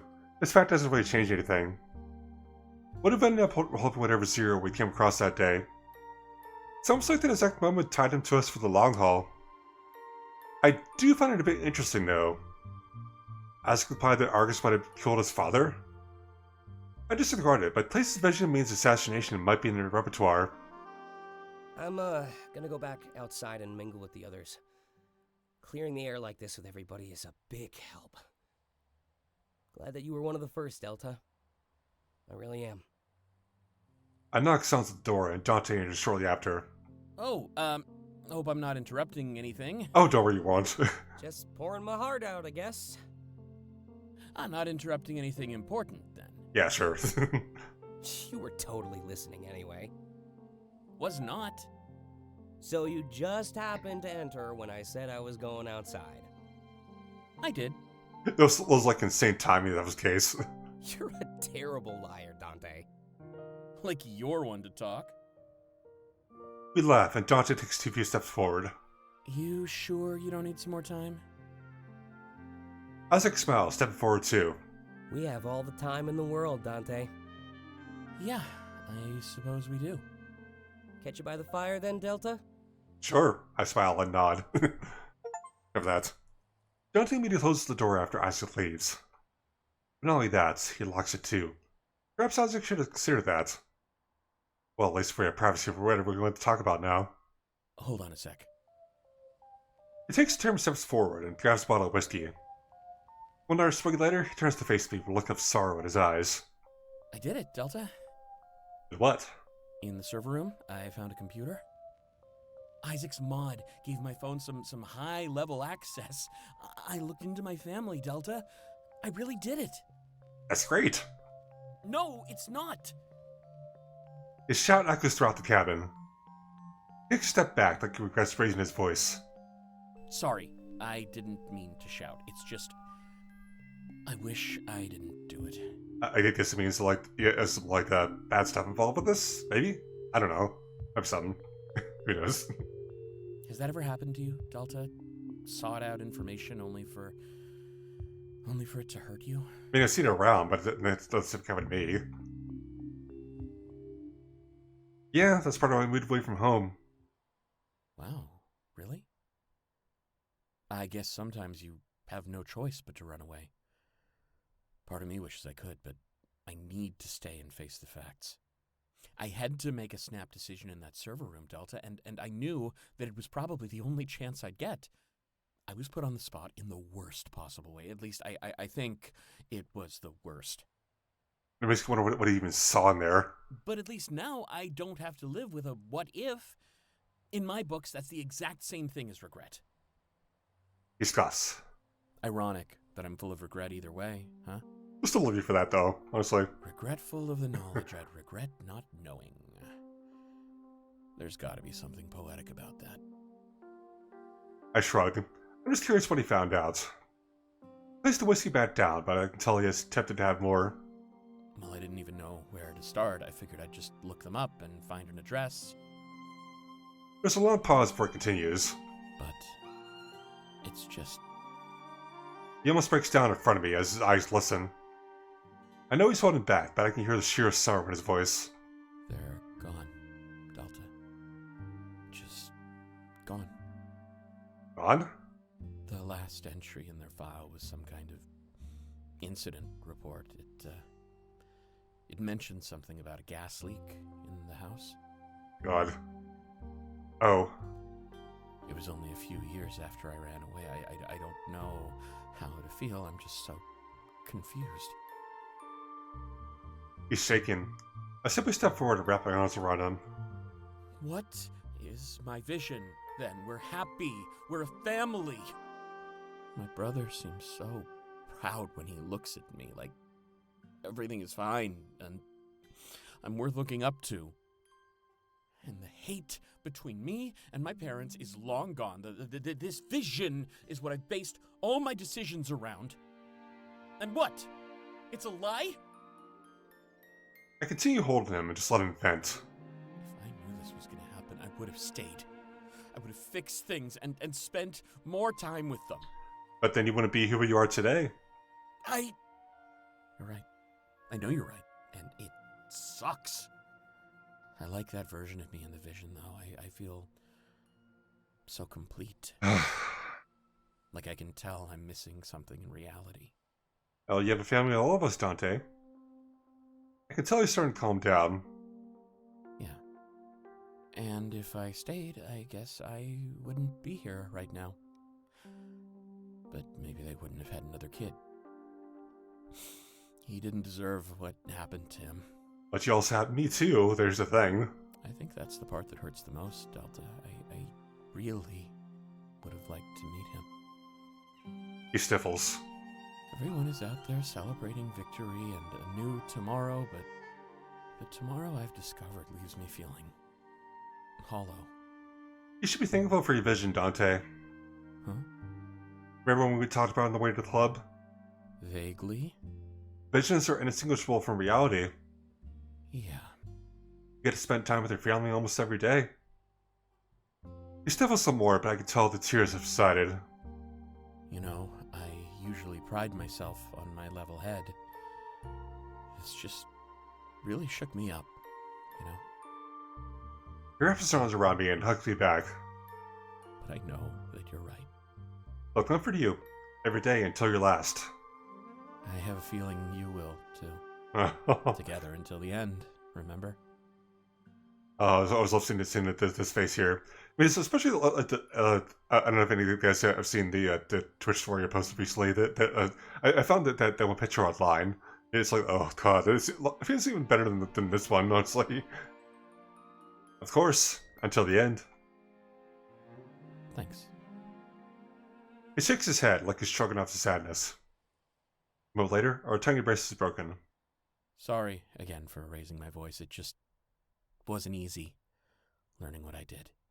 I don't blame you. It can consume us. It definitely can. He rubs the back of his head. You know, I guess my vision was a good one, after all.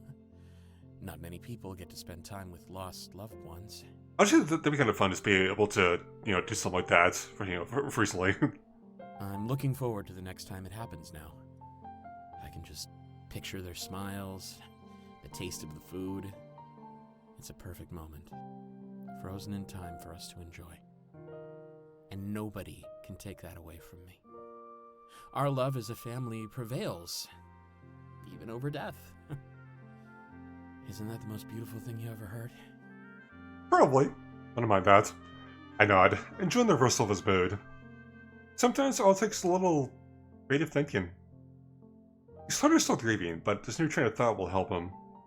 Speaking of beautiful things, He gulps as he looks in my eyes with the slightest hint of shyness. remember how I wanted to start seizing the moment? He places his hands in mine. There's this scene in one of my books. It's two lovers in a cabin, just like this one. Oh my god. He blushes brightly. It's where they share their first kiss. I thought it'd be cool if... He cuts himself off while stumbling on his words. I mean, I think it's the perfect place for... I cut off his words by going for a kiss. Cute. That is cute, but I'm not. He lets out a soft moan and raises one of his hands to my face. Softly striking my cheek, he presses himself forward to the kiss. Our first kiss? Lasts for what feels like forever, but then Dante slowly pulls back. You know, I had a whole speech rehearsed. It seemed like he needs some help. Me? Never. He smirks. Good to know we were on the same wavelength, though. I knew you'd be special since the day I met you. Though it's hard to believe we only met a few weeks ago. So much has happened, it's hard to comprehend. And so much has yet to happen too. Yeah. And for me, my Komorebi will no longer dictate how I feel. It's odd how something named after the light could leave us feeling so lost in the dark. Yeah, for real. But even in the darkness, you can always find light. I guess you just have to know where to look. As he speaks those words, he looks right into my eyes. Anyway, you ready to call it? I nod as he heads towards the back locked door. As soon as he opens it, the refrigerator rushes to the cabinet. I'll be waiting by the fire. I think we're just waiting for Isaac to make a decision, but I know that guy better than almost anyone else. And I just want you to know that we're gonna be fine. Isaac is gonna burn that drive to keep us all safe. And if he doesn't, I might just put up a fight about it. With a smile, he leaves the building. I follow suit soon after and close the door behind me. It shuts with a loud banging noise that echoes through the night. Oops.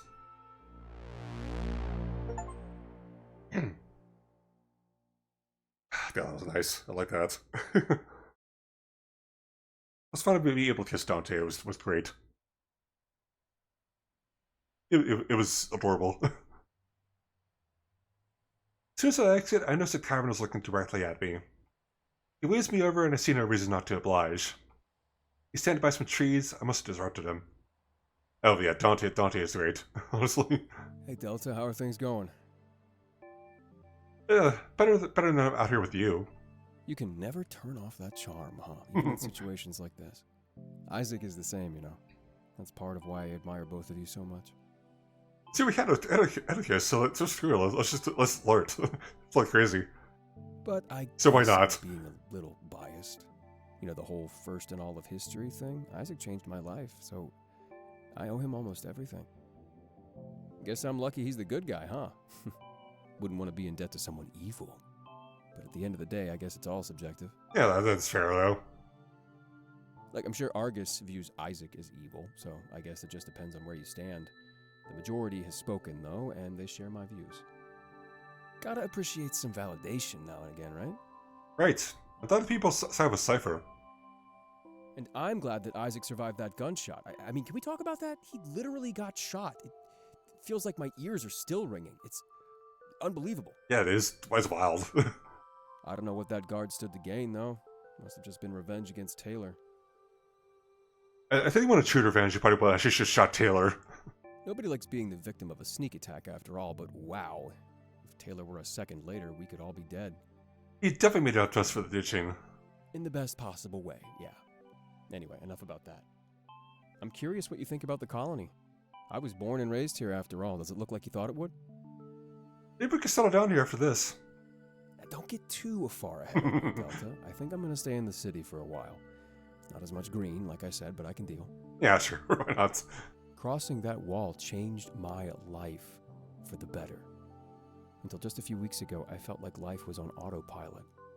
Just going through the motions, routine after routine. Everything you take for granted is just amazing to me. It's a city full of opportunity, and I aim to take advantage of that. That is, if everything ends well. But all signs are pointing to yes. I mean, there's no way Isaac will keep that drive. He'd be better off going back to that HQ and letting them shoot us. It'd get things done a lot quicker, and with a lot less paranoia. Or you should let them choose to drive. For why not? Ugh, sorry for being grim. But you know what I mean. I'd rather not have a target on my back for the rest of my life, especially after what we learned about Clace's vision. Maybe the leader holds a grudge? Good thing they might not have a monopoly anymore. They could probably kill us remotely with how much they control.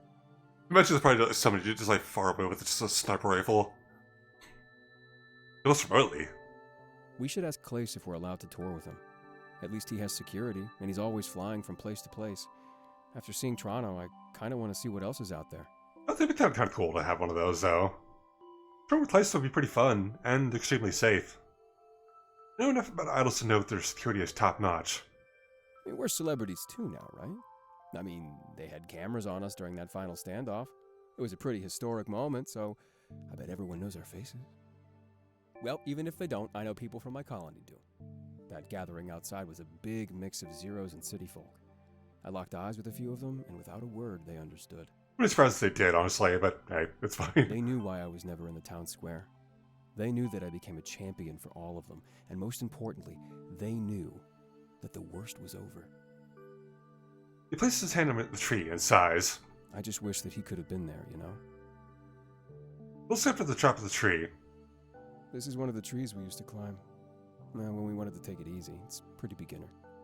The deeper you go into the forest, the taller they get. That's where I'd watch the city and dream of experiencing it. It's kind of nice, though. I kind of like that. It's like I got everything I always wanted, except for him. And that's the lame part. Yeah, that's... Oh, yeah, does he, broke his leg or something like that. It couldn't work. I'm not sad or anything, though. I know he'd be happy that I moved on and lived my life.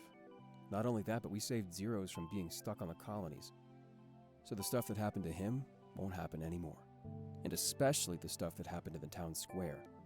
In my mind, those Zeros deserve a monument, ASAP. Yeah, that moment's forever etched in my mind. It feels weird to witness a historic moment, doesn't it? We're all gonna remember where we were when it happened. Everything felt different before that. It's hard to explain. It's like a new era. Yeah, you're right. Glad we can share it together. Yeah, I agree with that. Mind if I have some time to myself, Delta? I'm just gonna reminisce for a little bit. I nod. He looks back at the tree. And think of it, I could use some time to myself too. I made my way back to the cabin, thinking about almost everything. I'm surprised Cameron didn't mention anything about his parents. Maybe he thinks he missed a chance to talk to Isaac about it. If there were a time and place, it would have been in the HQ.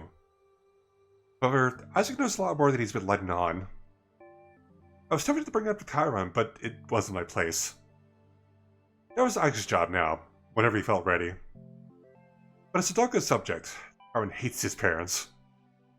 No idea how to react to knowing that he was named after the guy. This makes me realize that there's a long road ahead. So this wasn't the end, it was a new beginning. With that pleasant thought lingering in my head, I entered the cabin.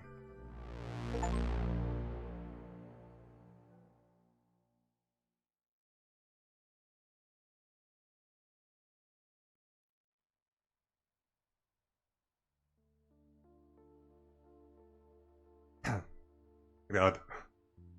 My first instinct is to imbibe the whiskey that everyone's been sharing. But I feel like I need a clear head to process everything that's going on. I described the aura of our group as a mix of denial and optimism. We didn't really know what was happening back in Toronto, we can only guess. But everyone's deductions were logical. We'd be safer if that drive was destroyed. I don't know what kind of secrets Arcus was hiding. Something called Panopticon?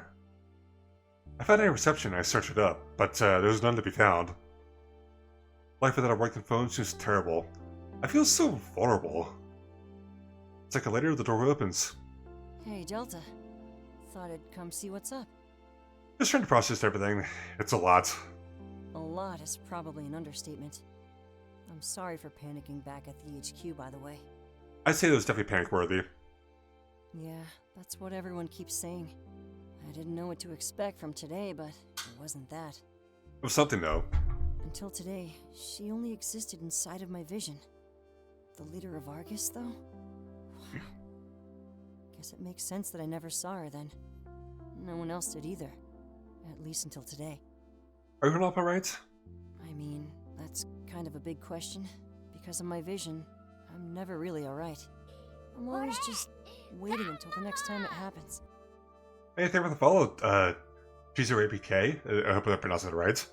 Welcome in, how are you doing? Hopefully you're having a good evening so far. They gave me some pills, though. We're just playing some Komorebi. We're pretty close at the end of the story, so yeah, they're just doing sit back and enjoy. But if you're, if you want to play it yourself and you want to avoid spoilers, that's perfectly understandable. Oh, that's right. My counselor said that visions are basically dreams. I suppose if we could suppress those, then things will be alright. But I have a feeling he's developed a dependency on those pills. I have a sudden flashback to our time with Triple R. Those gummies he had gave him a dream of sleep, as he put it. Perhaps there are better alternatives than those pills. This is yes. Yeah, see, he's probably... He's probably number 2 or 3 out of my top 5. So I think those, Dante's number 1, obviously. Actually, I think those are right number 2. Yeah, so say Dante Place, Isaac, yeah, Dante Place, Isaac, crap. Karen and Taylor. Yeah, that's my opinion for that, honestly. It can get really hard sometimes, you know? The vision could come at almost any time. Cute. Cute. Hi, Wrath. Welcome in. But my old manager gave me this scarf when I told him about it. Sometimes when it happens, I grab at my neck in real life. I can never pull the rope off my neck in the vision. You're late. But when I No tuck worries. the scarf, With Enterprise, don't for it anyway. It's very known the fact that I have no idea how long this rest of the story's gonna be. I guess it's a way of tricking my body to snap back. It doesn't always work, but it tends to come in handy. But yeah, we basically did just infiltrated the Arcs HQ. We managed to give everybody that has phones access to the system, so we basically just put everybody in. Cute. Cute. You're right. We basically just give everybody access to the system, so we can put anybody can give a zero a phone and give them access, put them in the system. So we basically fixed the mission was a success, but it's surprisingly easier than it should have been, because basically the leader of Argus showed up and did a little speech and basically said she gives up. So it's weird, but I'll take what I can get, honestly. I'm thinking of it, I've seen them playing with the scarf a lot. Has he had his vision right in front of us and we didn't even know? Hey, I have a question. Of course, you can ask me anything. Well, the vision makes it really hard to live a normal life. There are days where it can get really, really rough. And on days like that, I just wish it would happen already. Does that make me a bad person? It'd be weird, but yeah. I don't think the intuition somewhat. No, I'm not sure if that handle it either. A lot of people can't. I tried looking for a support group before, but my label wouldn't let me go. People would gossip or something. That's stupid. Anyway, I hope things make a bit more sense to you. They upped my dosage before letting me take this break. Something about wanting to avoid a public incident. Yeah, I understand a lot more now. I just miss my old manager. I know he would have fought for me, but since I'm all alone, I usually just do what they say. It's supposed to that, really. But We know what's best for you is their most common excuse. I know they just want to make money off of me. At least my old manager had heart. That's the one thing you need in a business like this. In a sea full of greed, kindness really stands out. yeah, I get that. Did I ever tell you how I met him? No, just that he passed away. Oh. Well, he approached me after that talent show. Wanted to organize my transfer to a new school. My family obliged, and we started planning the move. Sounds like he really believed in you. Oh, he definitely did. He proved it every opportunity he could. Also, I had a best friend when I was in school. His parents were best friends with mine, too. Oh, they were tied together, huh? When it came time to move, they wanted to move as well. I was actually really happy. I wouldn't have to lose my best friend. It was a long drive, and I convinced his parents to let him come in our car. Thanks for the boop. So there we were, all four of us. It felt like we all had the world in our hands. But when you do, it always finds a way to slip through your fingers. I think I'm gonna see if I can try like that, change that to like a redeem. I think I'm gonna like steam through Sandler, see if I can see if I can find something that'll work for that. It makes it more interesting though. Well, thank you for shot up a place. I was the only one who survived the accident on the way there. I just remember waking up in a hospital bed, in a world without them. His parents found out pretty fast, of course. They came to visit me, and I was actually hopeful. If anybody would take care of me, it would be them. But I saw nothing in their eyes, except resentment and hate.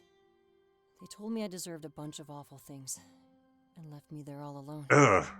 God. Apparently it was my fault, just because I wanted to sit beside my friend. Wow, I can't believe it. God, that's like a lot, though. Everything felt hopeless for me at that point. I lost everybody, and I was cursed with this vision. But then my manager came to see me in the hospital. He held my hand, saying that he'd take care of me. And he did, up until the day that he died, too. That's when I started negotiating new contracts, and this hiatus. Wow. He actually had the incident scrubbed from the internet. That's when we came up with the stage name, and left my old life behind. I don't want to know, though, like, apparently the place was probably the stage name. Right. He mentioned the place wasn't his real name. Oh, yeah, he did. I remember that now. I do miss my old name, though, pretty badly. I can still hear my friend calling it out every time he saw me. Sometimes I think that part of me died with them in the accident. If like your name back, then I'll help you use it. Really? Of course. Use it to be called what you want. Well, promise to keep it between us. At least for now. Absolutely. What would you like to be called? Honestly, I'd tell you to take your pick. Okay. It started out as William, and then people called me Will. Will turned into Bill for some reason. I hated that one. But eventually that turned into Billy, and it stuck. So his name is William? You're related to this place about the name? Yeah, I can believe that too. I'll admit that at least like my real name, I'm not like super excited about, but I tend to deal with that though. They always said it was the So I think that I understand about it though. I understand it. If I had any say in the matter, I'd choose Will or Billy. You got it, Will. He laughs, and a big smile appears on his face. It sounds so weird to hear it after all those years. But thank you, Delta. From the bottom of my heart. He opens his arms and I give him a big hug. There is one more thing I wanted to talk about, though. He walks to the cabin door and locks it before turning around. I know you read my diary, Delta. Did a pretty bad job of covering your tracks. I meet a Luckman fright, and the energy in the room changes drastically. There's only one thing I have to say to you about it. Thank you. What? What? Okay. I'd expect that reaction. Okay, I'll take that. Huh? I don't know how to explain it, but it really helped me out. It made it a lot easier to open up to you just now. You understand a little more than the others outside. And in my situation, that makes a world of difference. To be quite honestly, it's honestly the element made it did maybe cheer up a lot of times too. So yeah, I'll definitely going through that though. So you're not mad at me? That's forward until he's close to me again. Oh, I definitely am. Actually, I consider it the end of our friendship. Oh. But it's also the start of something new. That's the thing about burning bridges, Delta. It's the only way we can build new, even stronger ones. And nobody says they can't lead to the same place as before. So it'd be like just like restarting the friendship, I guess. Are you good with that, Delta?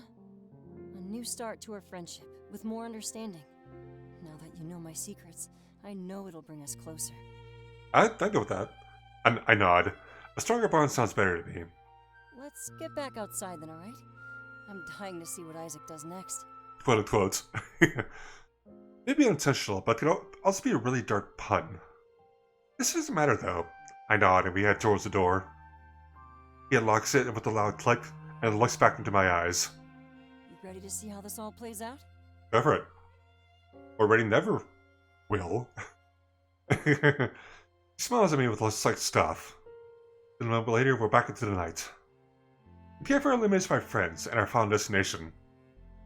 This was the end of our journey. Ooh. Jeez. Yeah, that was definitely on the heavy side. I definitely agree with that. It was something like that. I made my way toward the campfire we place. My worries start to dissipate since we've been safe for a while now. If Argus would come after us, they probably would have been here already. The game best character next to Taylor. Yeah, I would definitely go with that too. Honestly, definitely agree with that. Take a seat beside Isaac, who seems lost in thought. He stared down at the drive, clearly still wondering what to do with it. There's no denying it. Having that information put all of our lives in jeopardy. But were our lives worth that much? I can tell that's what Isaac is thinking. The secrets would to change the world. Maybe we already accepted that as caused by ended up being his demise. Isaac? Yeah, You know we're here for you, right? of course. I can understand how tempted you are. It's not temptation. Confusion, maybe?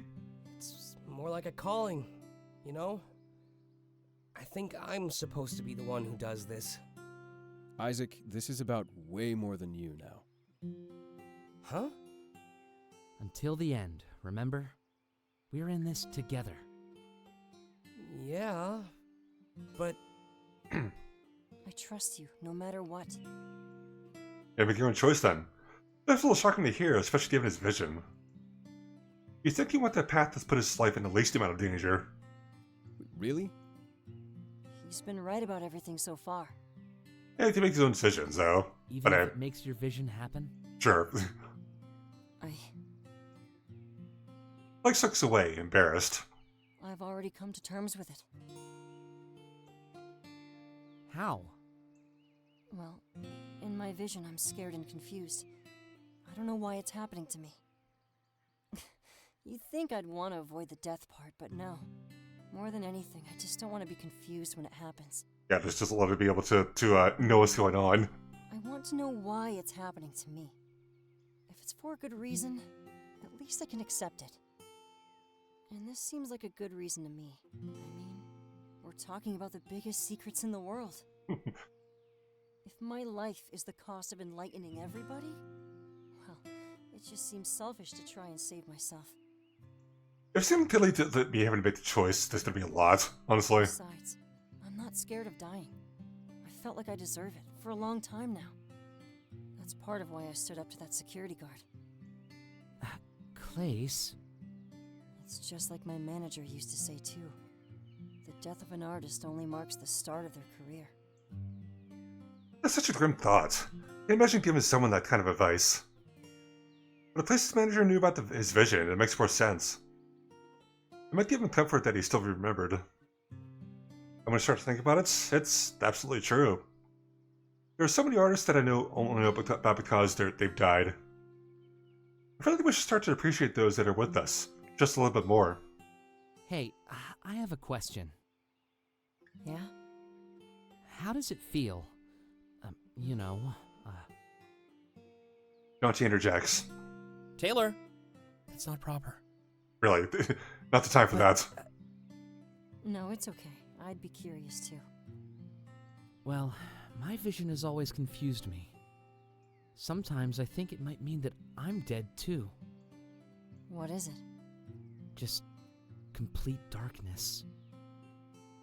It'd be either that or just be like stuck in a dark room for some reason. It's almost like I'm stuck in a void, completely lost and alone. I know that nobody will come save me. Despite that, I just cling to the remnants of hope. Then, it just ends. Well, it's not really like that. By the time the darkness sets in, you've already abandoned hope. That's the way I think of it. And it's not really darkness either. It's like the absence of everything. It's something you need to experience before you can understand. Of course, by the time you understand it, it's already over. The way he words is so peculiar. You know how they say your life flashes before your eyes? Yeah? It's kind of true. But it's not the events you relive, it's the emotions. It's like you feel everything and everyone you've ever felt. And do you want to know what scares me the most? Yeah. Stifles, like he's almost about to cry. I don't feel any of you when it happens. It's like we never even met. Or worse. Yeah, I can see where he's coming from with that, with the that description of the life flash before your eyes. We exchange glances, almost like taking some of the despair for our own. Oh, we've got your back, Clays. That vision is of a different you. It has to be. Maybe. Is it peaceful? In the end? Yeah. It's clear that Dante is acting for himself. He must want to know how his family felt in their final moments. Do you feel regret? No. If you can tell it's ending, there's almost no need for regret. There are a lot better ways to spend your final moments. Like what? Thinking about the people we love, the ones that will never see us again. That seems like it's enough to comfort Dante. He also appears like he's going to cry, but almost out of happiness. Alright, let's save again. Yeah, gotta be careful, you know? Doesn't make sure to like crash on me. I guess he was worried that his parents died while still mad at him. Thanks. Guess I better start writing new music now. Huh? You know, 5 albums over 10 years. I never thought I'd actually have to deliver. Particularly on what Clay said. Yeah, I think I did definitely agree with you on that, though. I can get you my guitar if you want. Sure, I'd love to see it. You mean your vision is supposed to happen within the next 10 years? I think so. So I promised them whatever they wanted. In reality, I just wanted a taste of freedom before the end. But now we're gonna keep you safe. We're gonna keep the entire group safe. I guess I have my work cut out for me then. As long as Isaac does the right thing, yeah. Yeah, as long as there's that.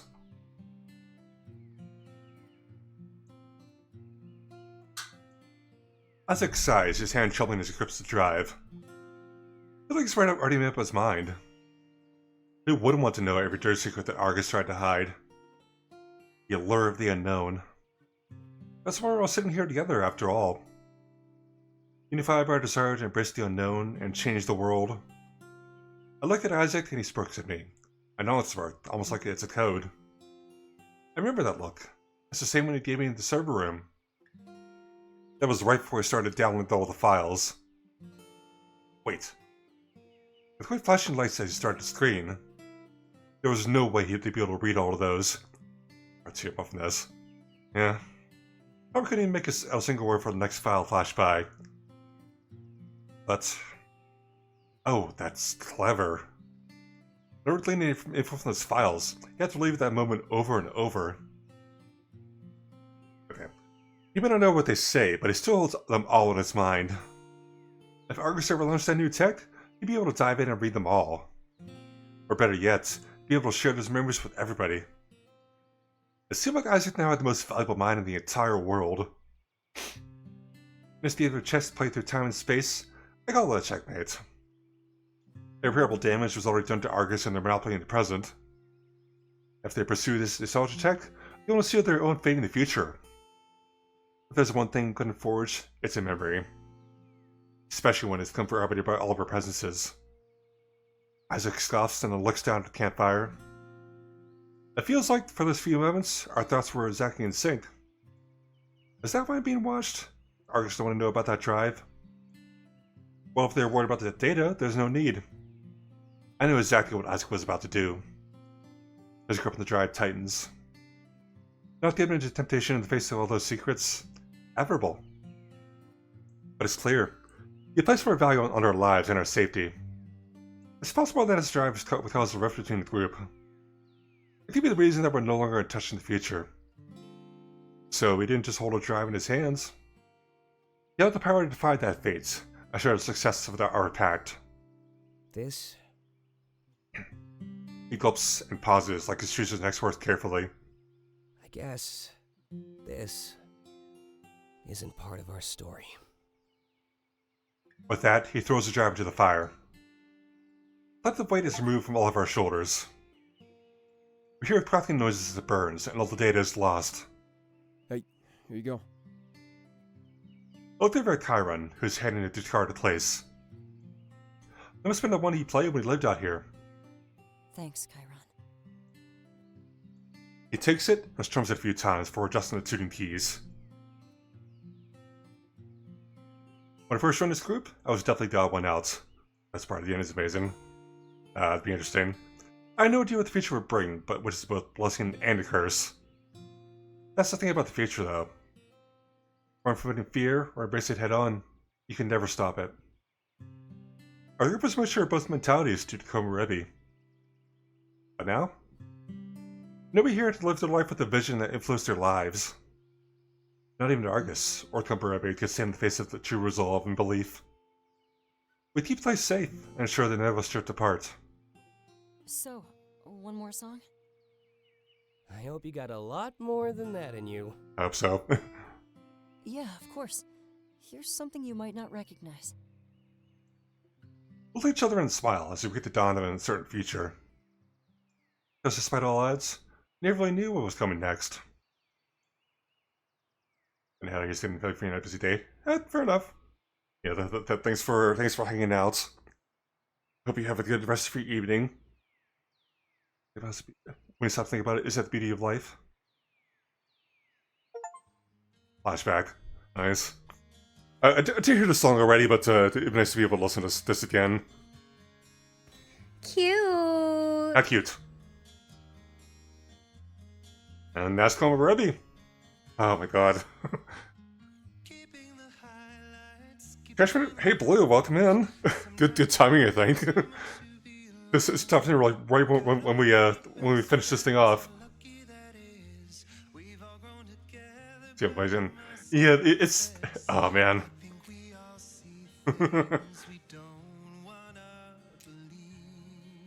Finally managed to finish it. Actually, I'm curious. Let's see how many achievements I have. Oh, I'm missing 11 achievements for them. That's different though, actually. We see that though. This makes it clear for the rest of the. Yeah, it definitely has its moments. I'll definitely with that for sure. Honestly, it's very nice. It's definitely a very good job. I think it's something worth checking out though. Honestly, I've heard it's only like $15.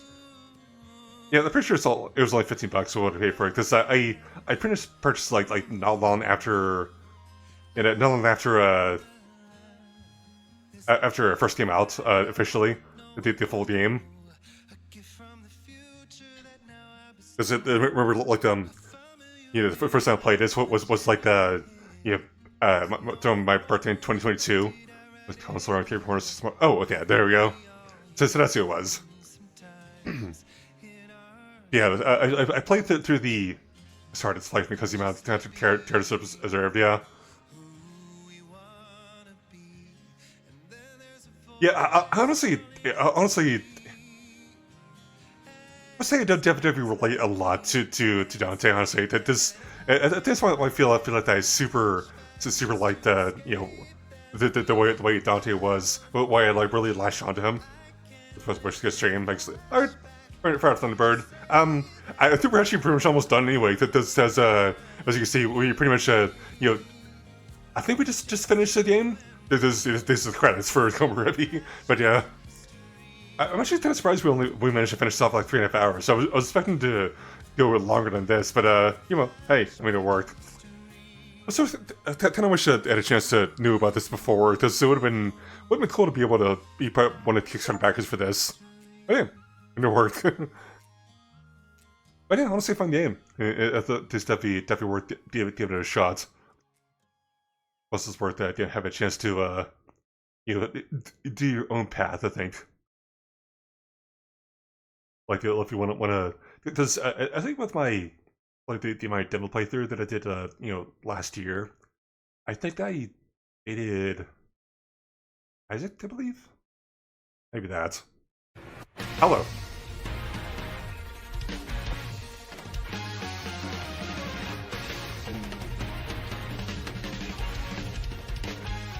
Tiff. Hello. Welcome in. Here, let me put some. Actually, what's the flashback on? Why not? Make it interesting. You're given a chance to listen to it, but yeah, welcome in. So we actually just finished Komorebi, so then we it came in a interesting time, I think. But here, let me give you a shout out here. There we go. Oh, how's Back the Blood? It's been like way too long. Here, I'll turn it down a bit so I can listen to this. I was distracted by chat. I didn't even notice the nat one feels fucking Gotta go. bad. Alright, fair enough. Yeah, I think we're gonna be handing out pretty soon anyway, because we're pretty much To die. Let's go, nat 20. we're pretty much done with the game anyway. So I think there's not much we can do except for the fact that it's already been 3.5 hours. So I think it's probably good enough to just, you know, end here. But you know, thank you for coming in. You know, fortunately, as I said, it's since we just finished the game. I don't think there's anything else left. Yeah, that's pretty much it. So, save. Yeah, I'll save. What's wrong with that? Probably tomorrow. Ooh, what is this? Yeah, we send a party to someone else. Yeah, that's very fair. Actually, I'm curious. Let me see what happens if we load up here. Oh, nope, never mind. Okay, so just once to that. Alright. But yeah, honestly, you know, thank you guys for, you know, thank you guys for hanging out. It was fun to get a chance to, you know, finally be able to finish this game off. Because it's been, like, on my mind for a while. Especially since, you know, I started playing through it again last month, maybe? Something like that. Because we're looking forward to seeing what ends. And I think it definitely, you know, very nice. Oh, A+. Okay.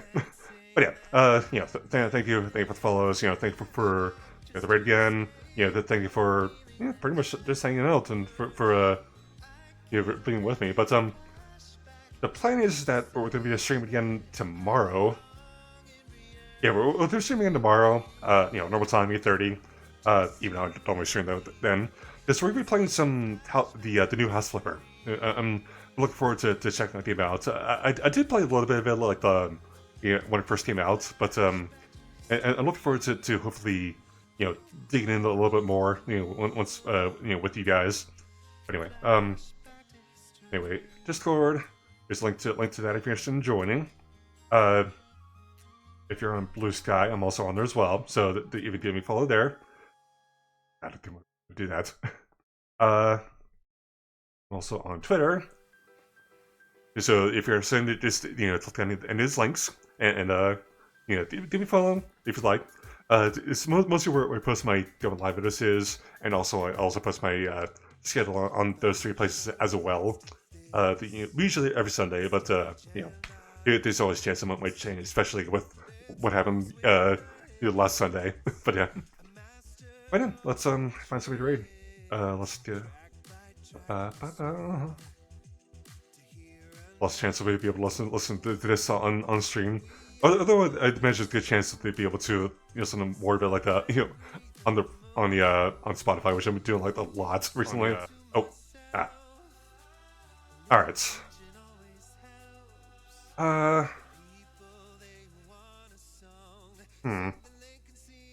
See who's on the team. It'd be interesting on there. Not many, honestly. Yeah, I thought they will. Have an idea. Give me a second. I just want to.